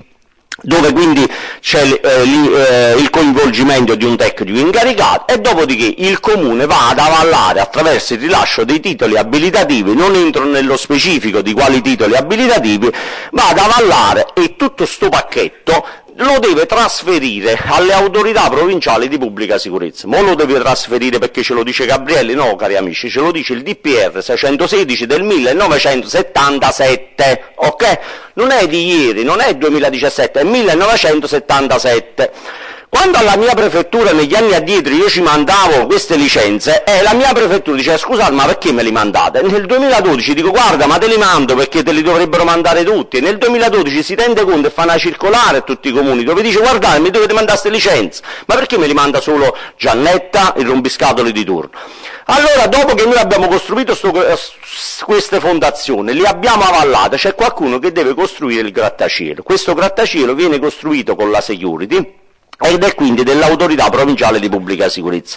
Ma voi immaginate una cosa, se tante volte sto grattacielo cedono le fondamenta e cade, dobbiamo andare ad individuare le famose posizioni la famosa posizione di garanzia, ma l'autorità provinciale di pubblica sicurezza che potrà dire rispetto al fatto che c'è stato il cedimento delle fondazioni? Che c'è stata una cattiva progettazione, quindi c'è stata una responsabilità del comune, quindi c'è stata una responsabilità del tecnico, quindi c'è stata una responsabilità dell'organizzatore. Non si scappa, cari amici, non si scappa da questo. Se vogliamo evitare questo ci dobbiamo mettere insieme, come ci stiamo mettendo insieme oggi, dobbiamo parlarci chiaro. Ok, quando viene qualcuno nel mio ufficio e dice io devo fare questo, io gli dico senti, spiegami per bene quello che realmente vuoi fare, perché se tu sei chiaro con me io ti devo trovare l'inquadramento giuridico, perché se non ti trovo l'inquadramento giuridico, e l'esempio sta nella somministrazione piuttosto che nella vendita, piuttosto che nel pubblico spettacolo, se mi fai solo attività di vendita, tutta la normativa sulla sicurezza, sull'antincendio, su quella che è l'attività di pubblico spettacolo vera non si applica. Ok, dobbiamo applicare la normativa di vendita, ok? Quindi l'occupazione del suolo pubblico, la SCIA per l'attività di vendita, la SCIA per la somministrazione, l'incolumità delle persone che stanno in questa area, perché l'incolumità la dobbiamo fare pure per il mercato settimanale. La dottoressa ci diceva che spostava il mercato settimanale, cioè io nella mia città tengo un mercato settimanale all'interno di un parco, l'amministrazione ha l'obiettivo che lo deve riportare al centro, ok? Io sono un tecnico, quindi eseguo quelli che sono gli obiettivi, lo dobbiamo riportare al centro in sicurezza, ok? Iniziamo a ragionare, a fare quella progettazione di sicurezza. E allora parlavamo dove noi abbiamo queste attività di pubblico spettacolo, nell'esercizio pubblico, nel circolo privato, che non è oggetto diciamo di disamina di oggi, ma soprattutto nei luoghi pubblici. E allora dobbiamo sapere che gli anni 2012 e 2013 sono stati gli anni della liberalizzazione e semplificazione. È stato detto al cittadino: guardate, tu puoi fare tutto quello che vuoi, basta che scrivi una carta, ti firmi sotto, lo dichiari ai sensi del DPR 445 del 2000 e stai a posto, non ti preoccupare, la pubblica amministrazione non riuscirà mai a controllarti. Ma questo fino a quando non succede qualcosa, perché se succede qualcosa ci sarà qualcuno che controllerà la pubblica amministrazione prima e il cittadino dopo. Quindi parliamo dell'articolo 68, dell'articolo 69, dell'articolo 80, del 141 e seguenti, del regolamento di esecuzione, del decreto parchi. Ci accennava l'ingegnere all'architetto a tutti i problemi relativi al montaggio del parco, ma uno può pensare, ma il decreto parchi, guarda, abbiamo avuto un legislatore lungimirante. No, cari amici, c'è stato perché è caduto il palco di Laura Pausini, è caduto il palco di Giovanotti e quindi il legislatore ha dovuto correre ai ripari, ma possiamo sempre correre ai ripari. Allora poi il punto di domanda: ma noi riusciamo a garantire per un evento la sicurezza totale? No, noi dobbiamo analizzare i rischi, dobbiamo analizzare quelli che sono i rischi plausibili, percettibili, e rispetto a quei rischi dobbiamo dire quello che andiamo a fare. Quindi si innesca la normativa sulla prevenzione incendio, sull'inquinamento acustico, il decreto sicurezza. Dopo possiamo andare ad analizzare e ad affrontare quello che ci dice la circolare Gabrielli, il Dipartimento dei Vigili del Fuoco, la circolare. Cito questa circolare della mia prefettura, della prefettura di Avellino, che è del 18 luglio del 2017. All'epoca che succedeva, e tra i quesiti c'è qualcosa, con la paura di fare, dice vabbè, non convochiamo la commissione per ogni cosa, pure per l'attività di somministrazione alimenti e bevande, e il povero comandante provinciale dei Vigili del Fuoco dice: scusate, ma vi siete fulminati il cervello, la mia attività la vengo a fare all'interno della commissione, perché poi sembra che la commissione è l'ufficio a fianco. No, la commissione la dobbiamo convocare, cioè sono dei soggetti che dobbiamo convocare, che naturalmente è una commissione perfetta, che ci può essere che uno non venga e la commissione non si può esprimere, e a fronte di ciò che cosa dobbiamo fare? Ci hanno organizzato, dobbiamo presentare gli atti per tempo. La mia amministrazione una volta, quando ci sta circolare, dice: comandante, vogliamo fare un regolamento dove si dice che gli atti devono essere prodotti almeno 30 giorni prima? Ottima iniziativa, magari, dissi io, ma voi poi siete convinti che al 29° giorno, quando arriva l'istanza di XX, te politico non vieni da me e mi dici: comandante, facciamo finta che il 29° giorno non esiste? Dico, se non abbiamo poi questo coraggio è meglio non farlo il regolamento. Naturalmente gli eventi devono essere programmati, è la programmazione che oggi ci frega. E allora qua che succede? Attraverso un'attività di confronto, il comandante provinciale dei Vigili del Fuoco scrive al prefetto e dice: guardate, signor prefetto, ma la circolare Gabrielli, Piantedosi idem, non ha modificato l'assetto normativo. Ricordiamoci di tutte le circolari, i pareri del Ministero dell'Interno dal 2003 in seguito, dove si dice che l'evento dove non c'è pubblico spettacolo, è svolto all'aperto, dove non ci sono aree appositamente allestite per lo stazionamento del pubblico, non c'è l'obbligo della commissione. E allora uno poi potrebbe pensare, dice: vabbè, non c'è l'obbligo della commissione, tutto si può fare. No, chi deve valutare le condizioni di sicurezza è il povero responsabile suo, ok? Che potrà fare la conferenza di servizi attraverso i propri organismi. Una volta io faccio di professione responsabile suo per comandante polizia locale, se devo controllare le condizioni per quanto riguarda la staticità delle strutture, io non ho competenze, ma c'ho l'ufficio tecnico. Se devo controllare il problema igienico-sanitario, c'ho l'ASL. Se devo controllare il problema dei rumori, c'ho l'ARPA. Se devo controllare l'antincendio, c'ho i vigili del fuoco. Naturalmente bisogna creare queste sinergie, altrimenti non andiamo avanti. E quindi la circolare Morcone, le linee guide che naturalmente ci ingessavano, perché 1 più 1 faceva 2, cioè sul problema della vigilanza antincendio era una catastrofe. E mi riaggancio diciamo anche alla chiacchierata che ho fatto col presidente della Prologo, Pezzarini, cioè, ma c'è veramente oggi l'esigenza di un testo coordinato nell'ambito delle attività di pubblico spettacolo? Forse amici sì. Forse amici sì, perché naturalmente o il Ministero dell'Interno riesce a fare sintesi e a dare un decalogo. Mi esprimo meglio. Siamo in grado di dire, ci sono vari tipi di eventi. C'è l'evento Friuli Doc, che ha una portata di quella che ci è stata detta, cioè un evento bellissimo, un evento che ha un'organizzazione eccezionale, c'è un lavoro immane dietro. Poi c'è la Sagra della Pannocchia della mia comunità, dove ci stanno 50 persone, dove ci stanno 100 persone, ok? Possiamo dire che sono alla pari? Un evento è uno, evento è l'altro, 68 è uno e 68 è l'altro, ma hanno peso diverso, li dobbiamo affrontare diversamente. Allora c'è bisogno di creare delle procedure operative, di dire guarda, per questo tipo di evento che ha queste caratteristiche bisogna fare 1, 2, 3, per quest'altro tipo di evento che ha quest'altre caratteristiche 1, 2, 3 e 4. Io vi ricordo che vi è una norma, la legge 175 del 22 novembre 2017, dove c'è una delega al governo per il riordino della materia. Uno dei punti era la semplificazione nell'ambito di queste attività, ma qua c'è un problema serio, c'è il problema della sicurezza pubblica, dove il Ministero dell'Interno non vuole assolutamente modificare nulla, perché naturalmente c'è un problema di responsabilità.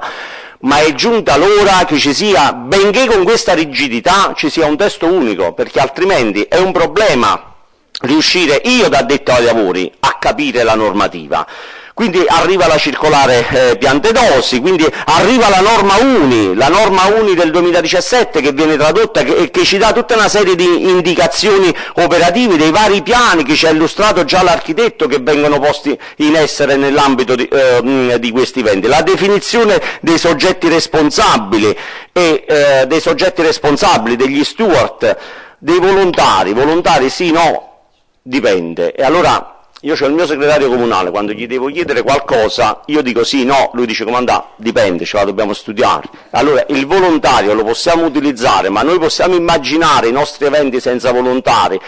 Voi potete immaginare un Giro d'Italia senza i volontari, perché poi di questo dobbiamo partire dal grande evento per arrivare alla Sagra della Pannocchia, e ce lo siamo detti, il volontario, le circolari che intervengono sull'argomento, quindi la circolare del 2009, la circolare del 2016, la circolare del 2018, eccole qua, se ce le andiamo a vedere in rassegna, già ci dicevano nel 2009, o ad esempio c'è anche un quesito, l'utilizzo dei volontari nell'ambito delle manifestazioni per servizi di polizia stradale.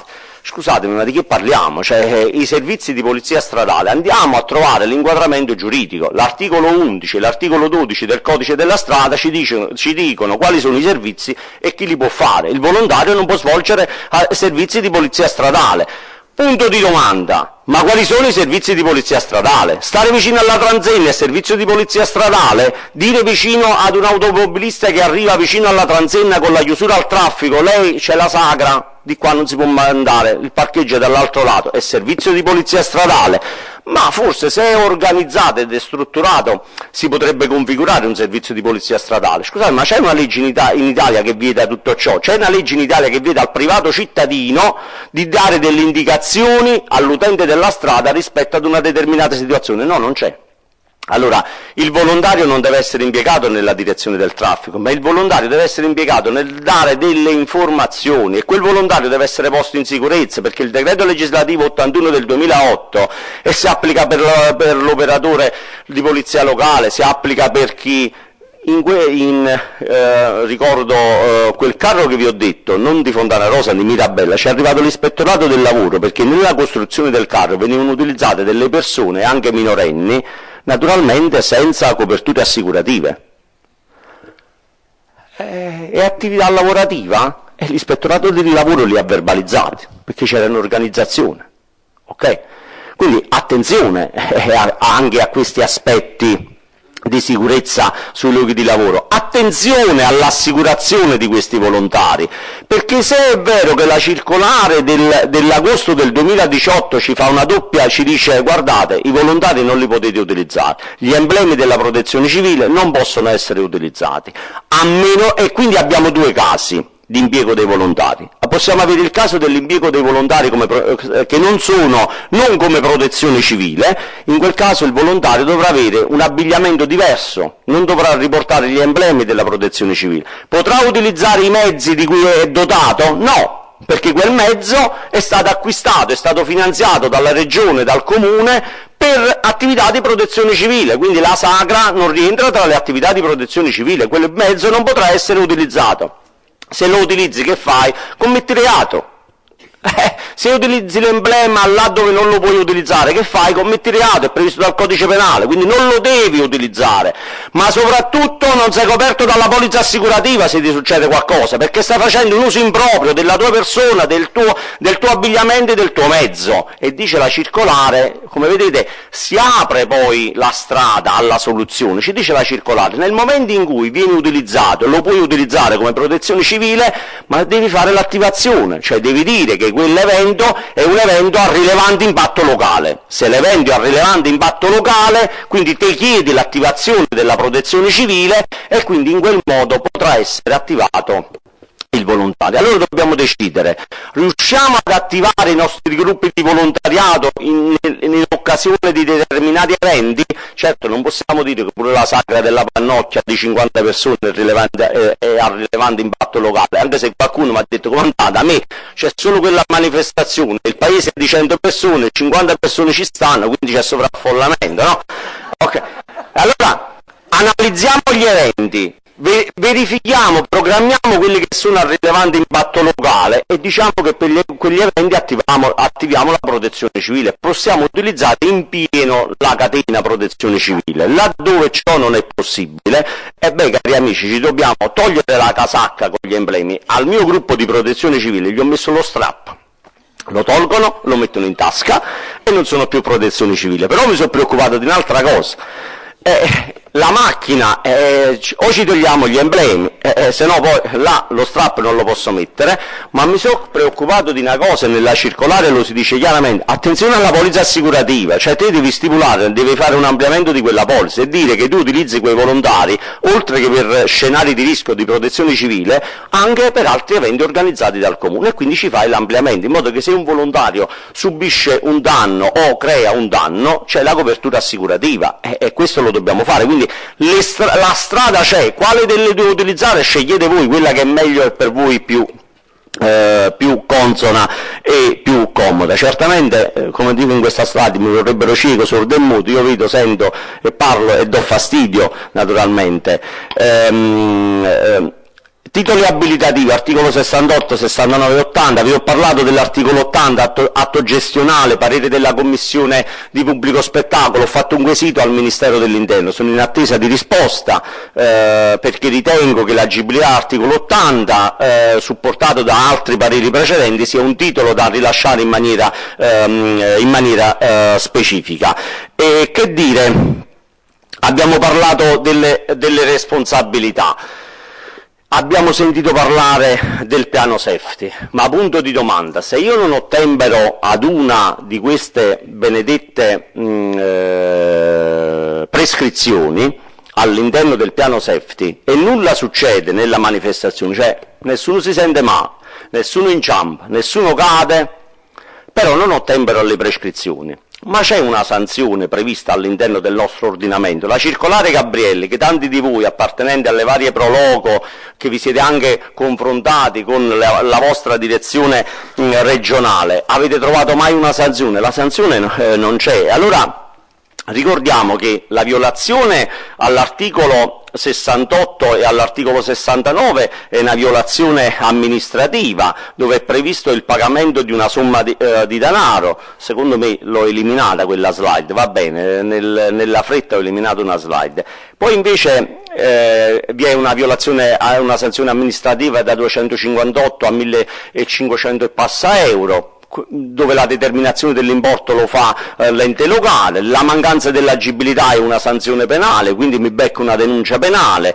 Ricordiamoci che l'inottemperanza ad una prescrizione al titolo abilitativo, e qua mi riferisco agli organizzatori, cioè è l'organizzatore responsabile di ciò, perché il progettista il progetto ve l'ha dato, il comune il titolo abilitativo ve l'ha dato con la prescrizione, la questura ha fatto le valutazioni rispetto alla security. Chi deve poi ottemperare e fare in modo che questo venga effettivamente eseguito? È l'organizzatore attraverso la sua struttura. Ricordatevi che l'inottemperanza ad una delle prescrizioni inserite nel titolo abilitativo è sanzionata penalmente con l'arresto fino a 3 mesi e con l'ammenda fino ad euro 206. Ma qualcuno mi potrebbe dire, dice, comandà, da domani mattina in poi non organizzo più niente, non ne voglio sapere più niente. Non è questo lo spirito. Noi dobbiamo conoscere la conoscenza di quello che prevede la norma, per fare in modo appunto che la andiamo a rispettare e andiamo a mettere in piedi tutto ciò che c'è da fare per evitare danni. Allora possiamo cambiare dalla sera alla mattina,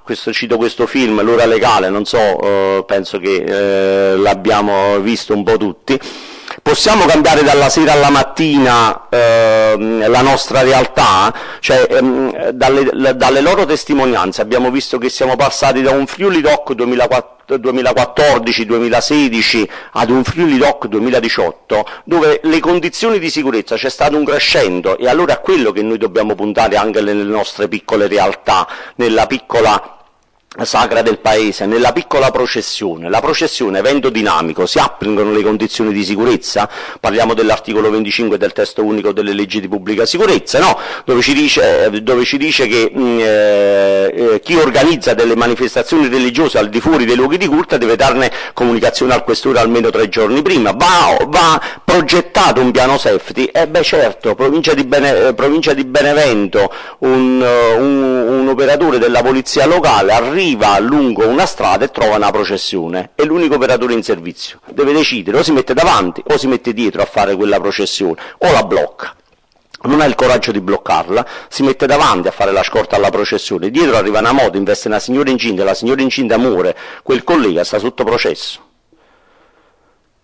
per l'articolo 40,2 del codice penale, ok? Il parroco sta sotto processo per aver organizzato una manifestazione senza comunicazione e senza adottare le condizioni di sicurezza. Quindi attenzione, perché quella situazione potrebbe essere la mia, potrebbe essere la vostra. Ci parlavano del problema legato al soccorso sanitario, quindi che nessuno ci dice che c'è l'accordo della conferenza unificata del 5 agosto del 2014, e questo accordo della conferenza unificata contiene un altro dato importante. Cioè l'evento programmato, l'organizzatore deve fare una programmazione, ma ci dice quella circolare, noi possiamo avere anche l'evento non programmato, ok, e nell'evento non programmato cosa fa l'autorità che si trova sulla piazza, 5.000 persone che protestano contro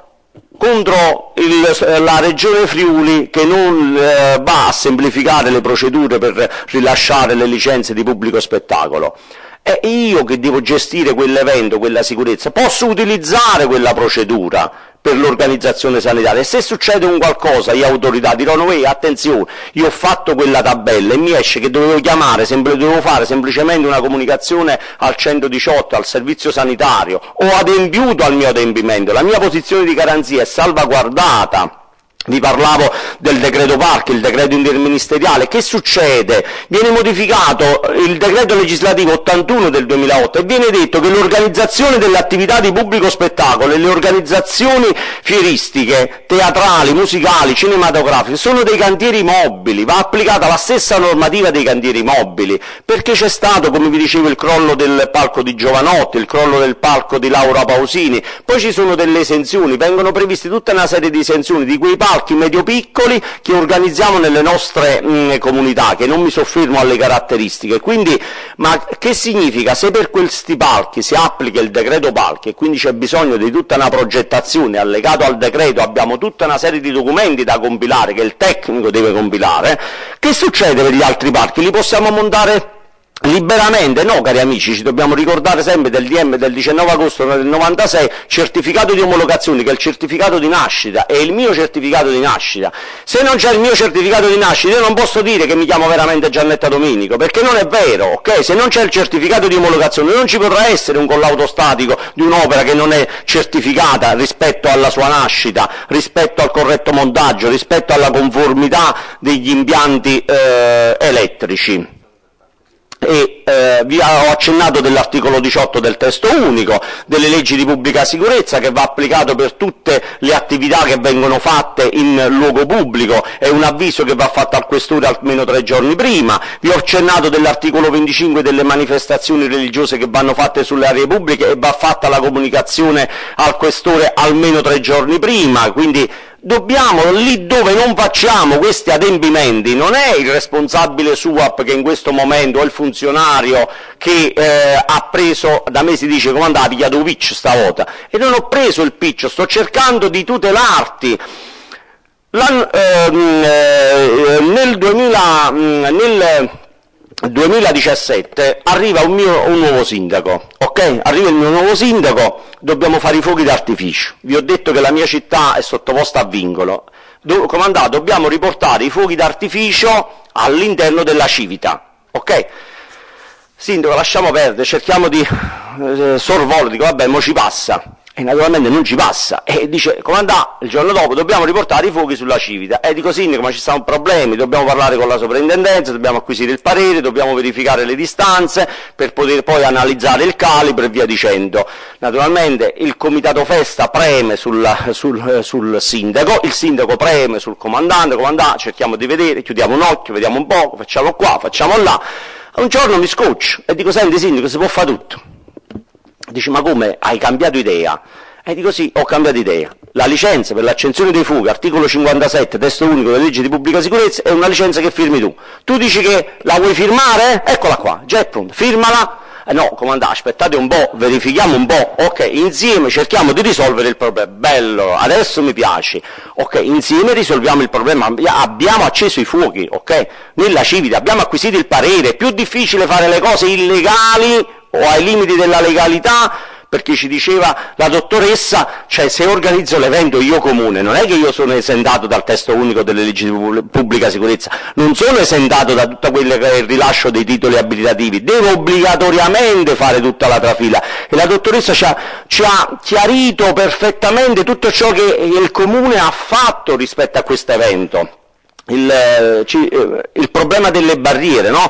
Io sono un po' contro questa chiusura, attenzione, ce lo diceva l'architetto, ma noi veramente queste barriere li possiamo mettere come ci pare, o mettiamo i panettoni in mezzo alla strada? Da me, da una barriera posizionata male su una strada, un soggetto con una Ferrari ci è andato dentro, si è fatta la Ferrari nuova, ci abbiamo speso 20.000 euro per aggiustarci la Ferrari, quindi attenzione quando andiamo a mettere queste barriere.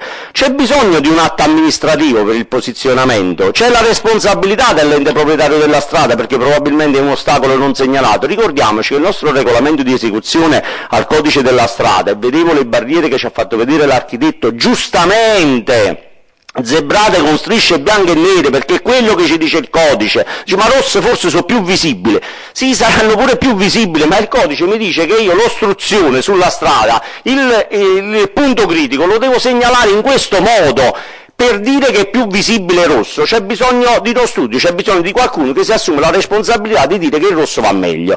E un esempio per tutti, vi ricordate, forse pure da voi è capitato qualche volta, facciamo le strisce pedonali, se facciamo il fondo rosso con la striscia pedonale bianca è più bella, è più visibile. Sì, ci ha detto il Ministero dei Trasporti e il Ministero dell'Interno, sarà pure più bella e più visibile, ma stai facendo uno spreco di risorse pubbliche. Perché la striscia pedonale da codice è la striscia bianca, punto. La striscia rossa, qualcuno ti può dire pure che hai creato un'insidia sulla sede stradale, quindi questo è quello che noi dobbiamo andare a posizionare. Allora poi ci arriva la circolare Piantedosi. La circolare Piantedosi che dobbiamo dire cosa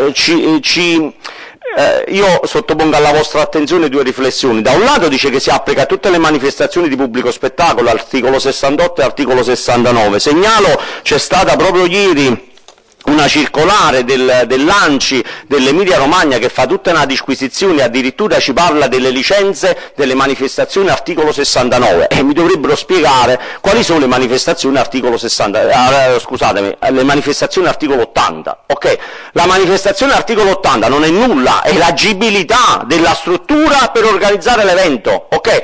Il titolo per l'evento è l'articolo 68 e l'articolo 69, l'articolo 80 è l'agibilità, cioè io dico che questa struttura è agibile per fare lo spettacolo con 500 persone, punto, ma non è l'autorizzazione a fare lo spettacolo, però poi ti escono queste indicazioni.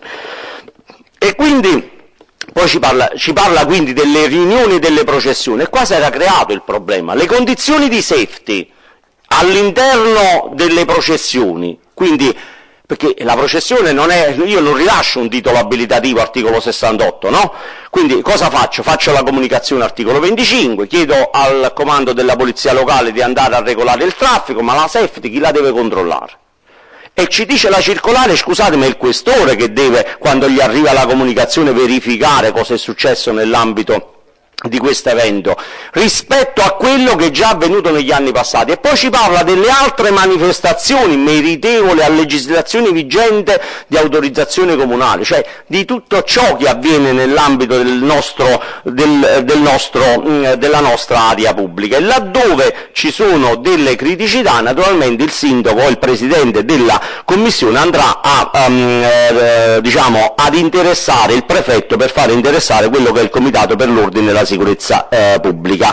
Naturalmente la circolare prevede una serie di situazioni di controllo, così come ci hanno illustrato i due relatori precedenti. Vi invito a leggere attentamente il punto 10, dove al punto 10 si dice che il tecnico potrà, nell'ambito della progettazione della sicurezza, andare a discostarsi da quelli che sono i parametri normativi, ma dovrà dimostrare questo suo discostamento da che cosa è giustificato e si dovrà assumere la responsabilità. E allora questa è la cavalcata di Chiodi di cui vi parlavo, dove il soggetto muore, poi troverete il carro di Fontanarosa 14 agosto 2018, e allora ci dobbiamo fare una domanda: ma chi è deputato ai controlli della security e della safety? E tutte quante le forze di polizia sono deputate al controllo. Di chi ci si può avvalere? Di tutti gli organi tecnici, lo abbiamo detto prima.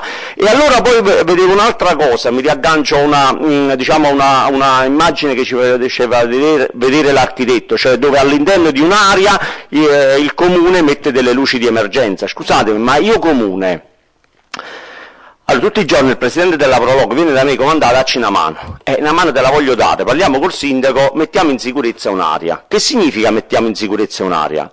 Dove si svolgono le manifestazioni nella nostra comunità? O nella piazza, o nel parco, se ce l'abbiamo, o eventualmente in qualche contrada. Scusatemi, noi possiamo, io come comune, investire dei soldini e dire metto le luci di emergenza all'interno di quell'area, la doto con delle condizioni di sicurezza, creo un piano che metto a disposizione di tutti, rilascio un'agibilità per quel tipo di evento e il soggetto dovrà semplicemente presentare una scia o chiedere la licenza al comune. Lo posso fare, certo.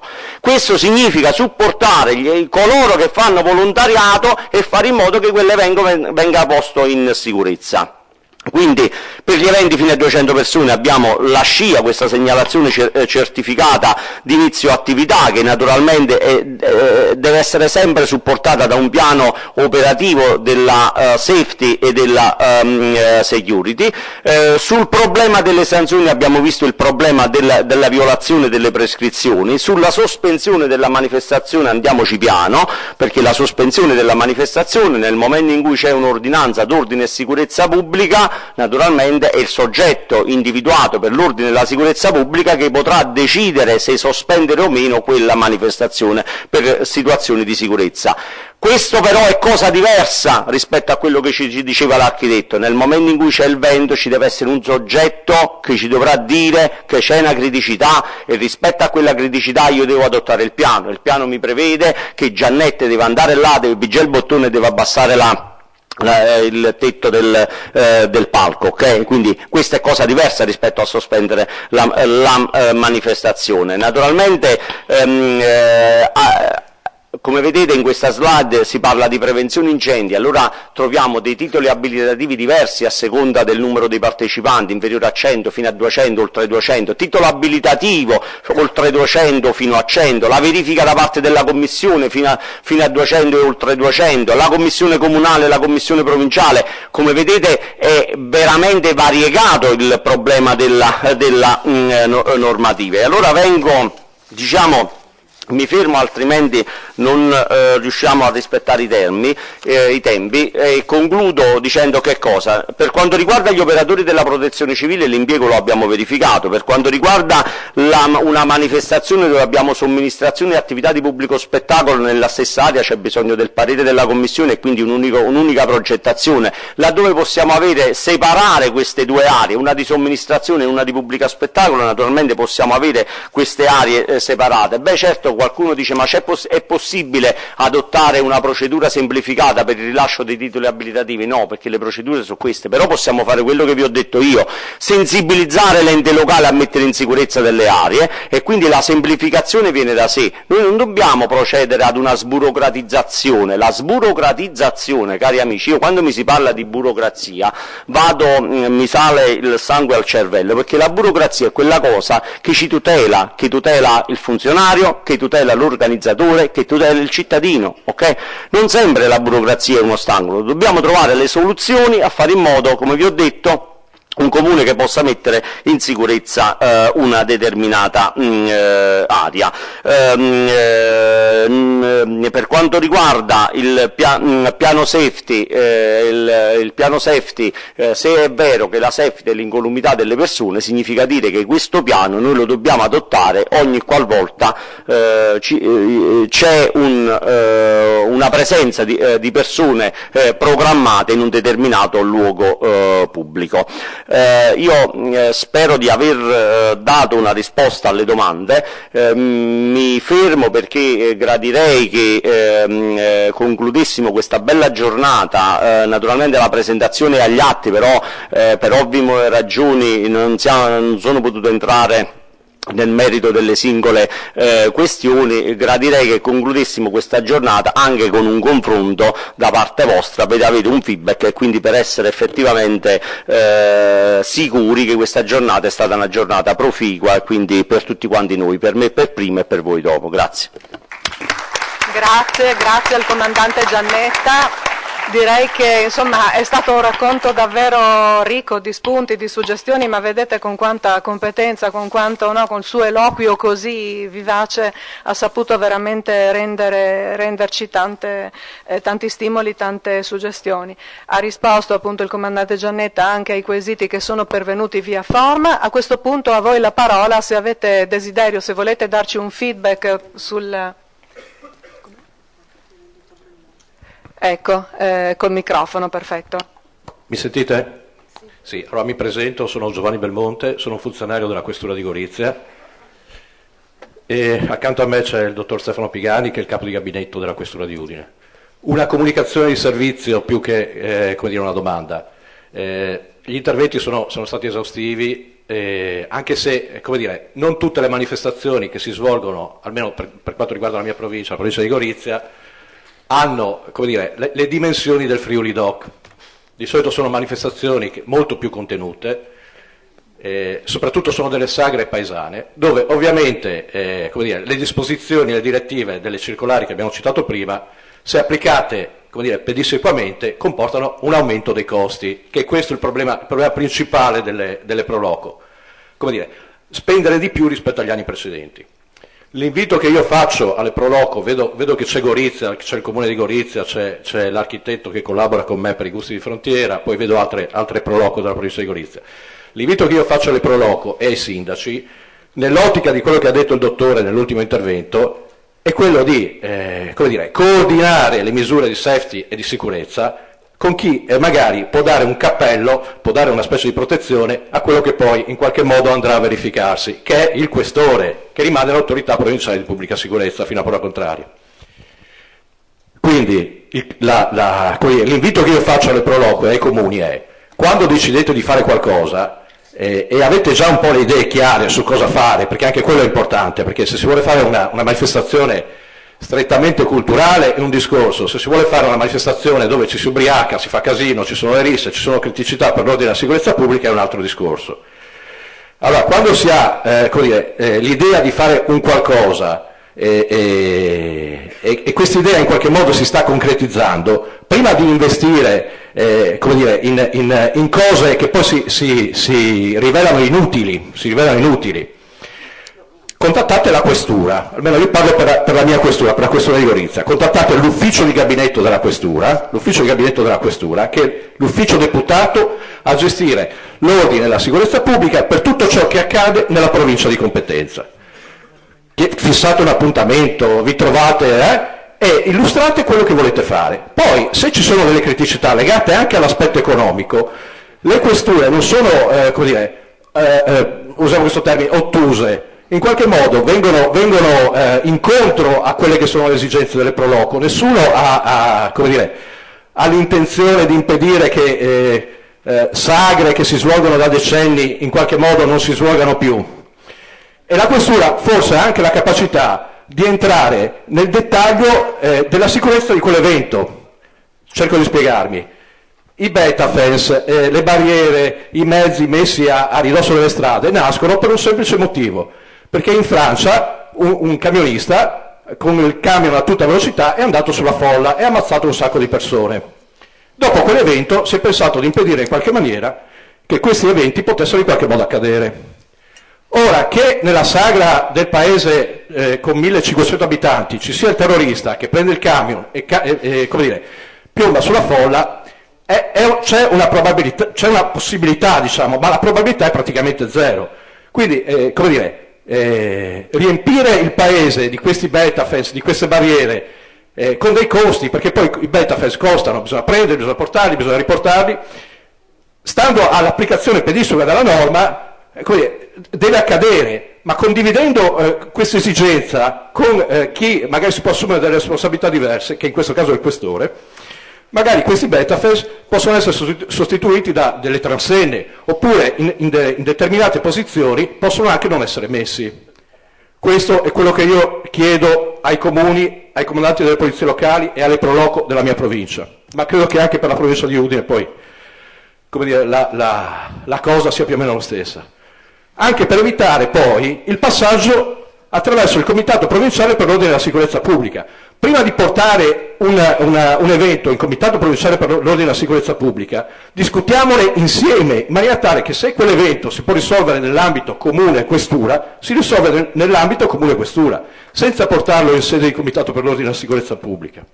Poi è ovvio che se l'evento presenta delle criticità per l'ordine e la sicurezza pubblica, si deciderà di portarlo in Comitato per l'ordine provinciale per l'ordine e la sicurezza pubblica. Quindi questo è un po' il riassunto. L'obbligo della comunicazione alla questura, comunicate tutti gli eventi alla questura.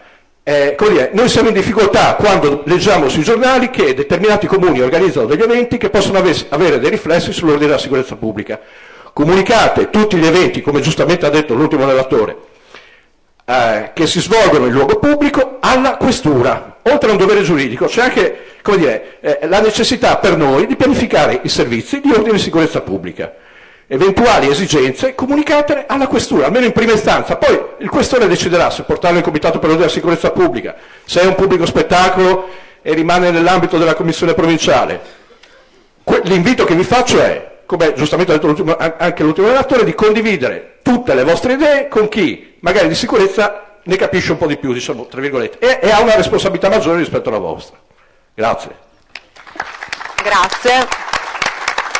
Era un po' proprio questo il senso quando parlavamo prima di coprogettazione pubblico-privato, quindi intensa rete di collaborazione tra le istituzioni che sono protagoniste al pari dell'organizzatore privato, e quindi coprogettare ha proprio questo significato: ognuno fa la sua parte e nell'insieme ognuno poi assolve a quelli che sono i suoi compiti, però nell'ambito di un progetto unitario e con degli obiettivi chiari, ed effettivamente l'alleanza appunto tra istituzioni e privati consente di gestire al meglio questa variabile sicurezza che giustamente ci ricordava devono essere poi parametrate, ma insomma lo abbiamo detto, credo detto ampiamente in tutto l'arco della giornata, vanno anche parametrizzate a seconda della tipologia di evento: grande, medio, piccolo, luoghi più o meno complessi, numero di partecipanti più o meno grande.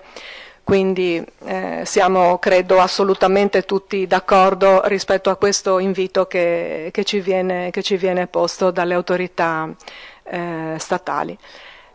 Avete ancora qualche domanda che magari non è stata posta via forma? È questo il momento per farla, insomma, senza timori, quindi se c'è qualcuno che desidera farlo, e se non c'è nessuno che desidera farlo, vi pregherei comunque almeno un feedback, ecco, se siete soddisfatti. Avete avuto anche all'interno, avete avuto anche all'interno della cartellina un facile questionario di gradimento che vi prego, se non l'avete già fatto, comunque di compilare. Prego. Allora, una domanda: io sono funzionario di un comune, di un piccolo comune, no? Che in genere si occupa di queste attività con qualche patema d'animo, no?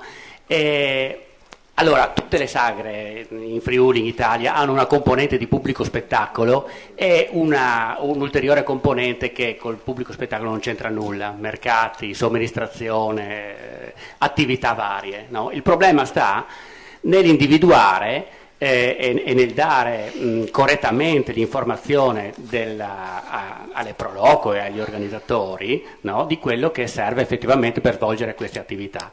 Fintanto che siamo nell'ambito del pubblico spettacolo, ci viene incontro la Commissione, perché la Commissione, attraverso delle persone che hanno dei requisiti tecnici molto specifici, quindi i vigili del fuoco piuttosto che l'esperto di impianti elettrici, eccetera, individua perfettamente le cose che servono. Il problema invece poi è che cosa dire agli organizzatori per tutta quella parte che pubblico spettacolo non è. E soprattutto nel momento in cui viene fatta, adesso c'è questa necessità di fare i piani di safety and security, no? Che cosa devono contenere?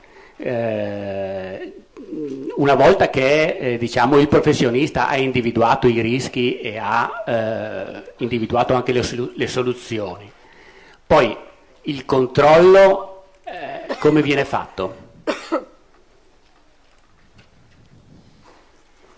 Cioè ci si affida semplicemente a quelle dichiarazioni o il comune deve provvedere a una verifica di quelle dichiarazioni?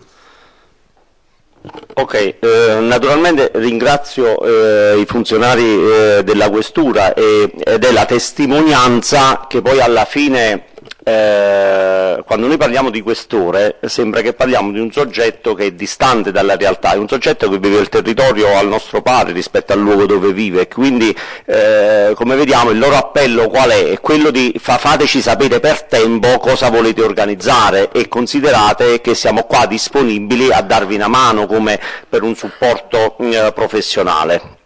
Vengo al tema, probabilmente il collega, sei di un collega di un piccolo comune, si occuperà di organizzazione eventi, si occuperà di ufficio tecnico, di ragioneria, si occuperà di anagrafe, ok? Quindi si occuperà un po' di tutto, questa poi è la realtà dei piccoli comuni.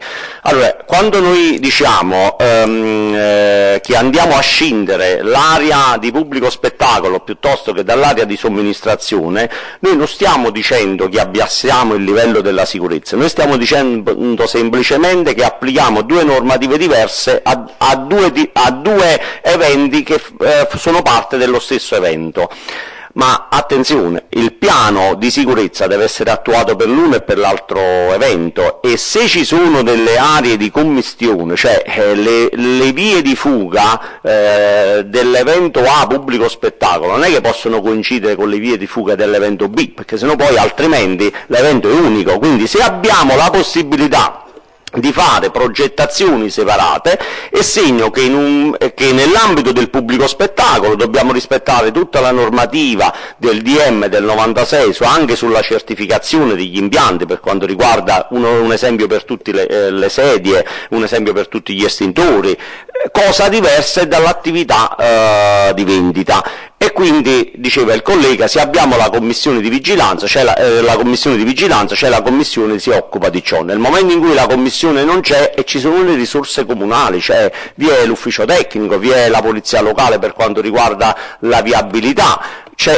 possiamo comunque acquisire nel dubbio il parere della Commissione? Certo che lo possiamo comunque acquisire il parere della Commissione. Che cosa deve contenere un piano di sicurezza?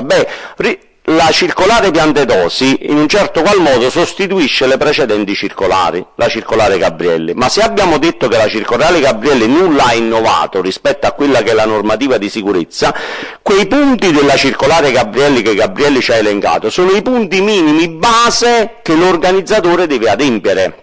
Poi dopo vogliamo trovare il contenuto, e che cosa dobbiamo dire agli organizzatori? Devono trovare un tecnico, non è possibile che l'organizzatore faccia lui il progetto. Alla domanda: può essere l'organizzatore sottoscrivere la progettazione di sicurezza? No, l'organizzatore non lo può sottoscrivere, perché l'articolo 141 ci dice che il progetto deve essere fatto da un ingegnere, da un architetto, da un geometra o da un perito industriale iscritto all'albo. Questa questione ci viene ripresa all'interno di una circolare del Ministero dell'Interno del 2014, quando all'indomani dell'introduzione della SCIA si pone il problema: ma se la SCIA è una segnalazione di certificata di colui che fa l'evento, allora l'organizzatore può anche autocertificare le condizioni di sicurezza. Il Ministero in questa circolare ci dice chiaramente no, le condizioni di sicurezza non possono essere autocertificate dal soggetto organizzatore, ma devono essere studiate, verificate e certificate da un tecnico, anche perché se applichiamo l'autocertificazione DPR 445 del 2000, gli stati e i fatti autocertificabili sono quelli elencati negli articoli 46 e 47, in questi articoli non ci troviamo naturalmente le condizioni di sicurezza. Che cosa deve contenere? Aiutiamoci con la norma UNI. Nella norma UNI, ma come vedete nella norma UNI io vi elenco questi piani, sono i piani che ci ha illustrato l'architetto: piano di emergenza sanitaria, dobbiamo fare riferimento all'accordo della conferenza unificata, piano di evacuazione, piano di gestione, piano per l'installazione degli spettatori, politica di sicurezza, piano di contingenza, procedure di sicurezza, cioè c'è bisogno di andare ad affidarsi a un tecnico. Siamo un piccolo comune, dobbiamo seguire la strada che vi ho detto io, cioè quante manifestazioni fa questo piccolo comune e dove li fa?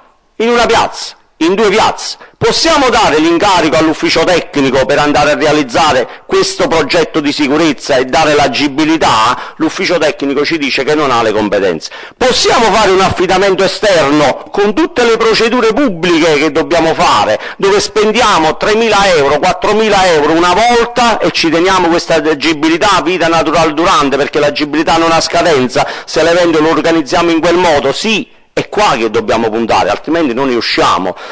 Cioè non c'è una soluzione diversa se non questa, di andare a semplificare. Posso intervenire? Prego. Buongiorno, faccio parte della Commissione Pubblico Spettacolo e faccio tutte praticamente nella provincia di Pordenone, ex provincia di Pordenone, sono Bolzonello. Qui qualcuno di Pordenone mi conosce, meno male che qualcuno è andato via, quindi andiamo bene a parlare. Penso che condivido l'intervento di Giannetti sul fatto di rivedere esattamente quella che è la legislazione vigente. Cioè abbiamo la necessità veramente di rifondare con un testo unico quelle che sono le varie attività, perché basta avere un minimo di esperienza un po' sul campo e riusciamo tranquillamente a classificare tutte le attività che in questo momento vengono svolte. Mi sembra anche che un punto fondamentale è quella dell'analisi del rischio, perché ormai tutto sta andando sull'analisi del rischio. La sicurezza alimentare, che è stato uno dei grandi cavalli di battaglia delle aziende sanitarie, eccetera, si è risolta nel momento che abbiamo fatto l'analisi del rischio, lasciando a chi? A chi è tutte le ore durante il lavoro.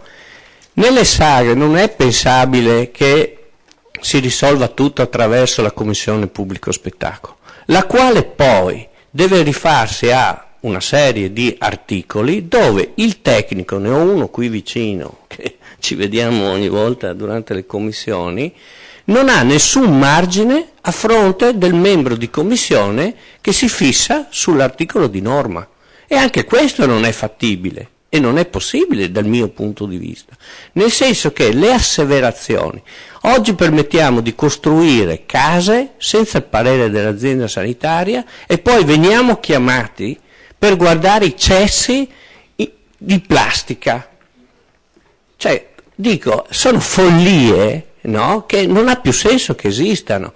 Quel tavolo tecnico che la dottoressa Feletic ha tenuto, su cui avevamo tentato non di semplificare, ma di mettere in ordine le norme, no? A un certo punto è sparito nel panorama regionale. La conferenza Stato-Regioni, per quanto riguarda la famosa tabella del rischio, in Friuli Venezia Giulia non è stata adottata.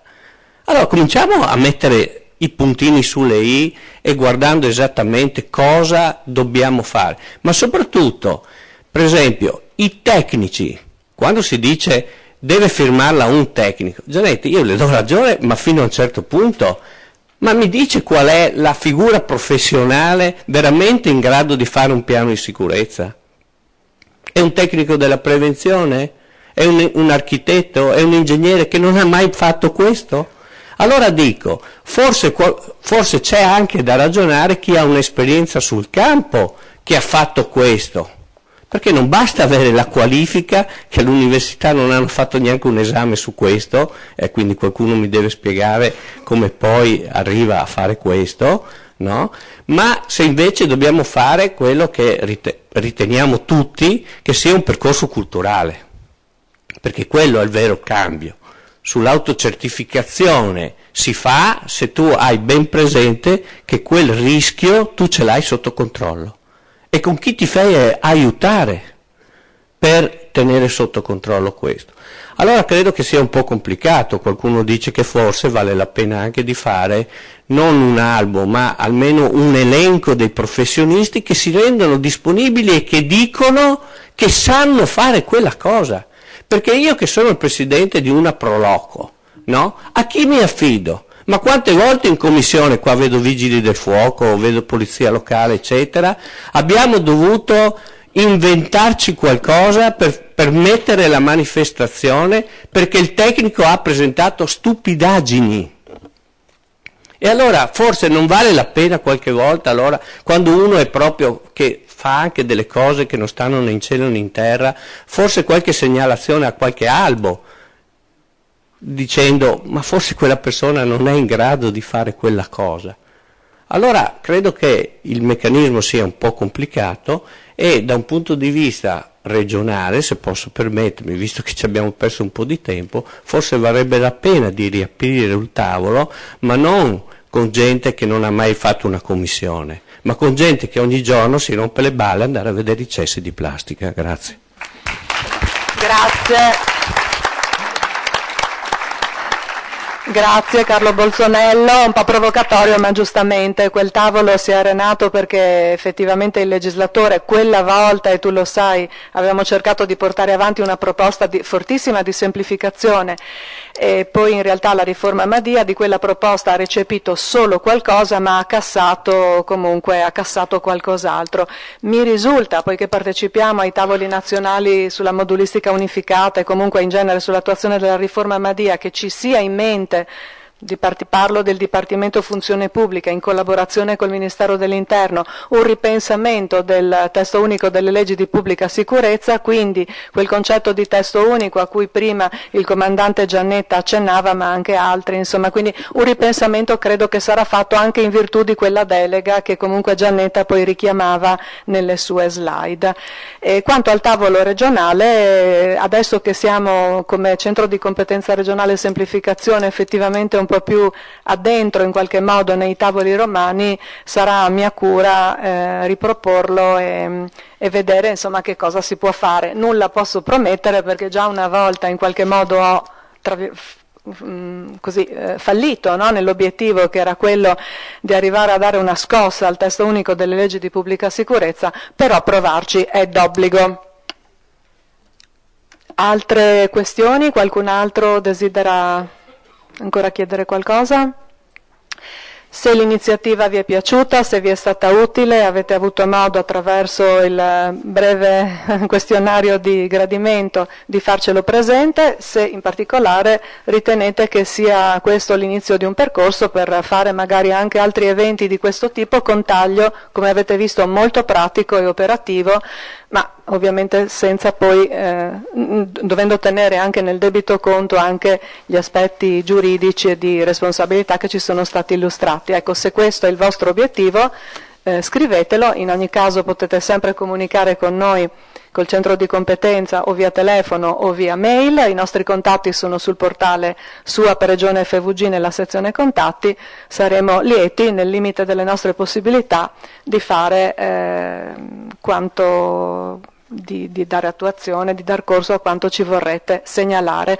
Un ringraziamento a tutti, vado in ordine inverso al comandante Domenico Giannetta, all'architetto Enrico Zamparutti, alla dottoressa Simona Barbetti, grazie ancora anche al comitato e quindi al presidente Pezzarini, perché anche qui c'è stata una sinergia tra regione e comitato fortissima che ha permesso in particolare questa sinergia proprio grazie all'intervento del comitato è stata possibile anche la presenza del relatore Giannetta e grazie a voi per aver partecipato in questo sabato mattina anche di una bella giornata in cui forse avremmo tutti desiderato fare altro. Grazie davvero per la partecipazione.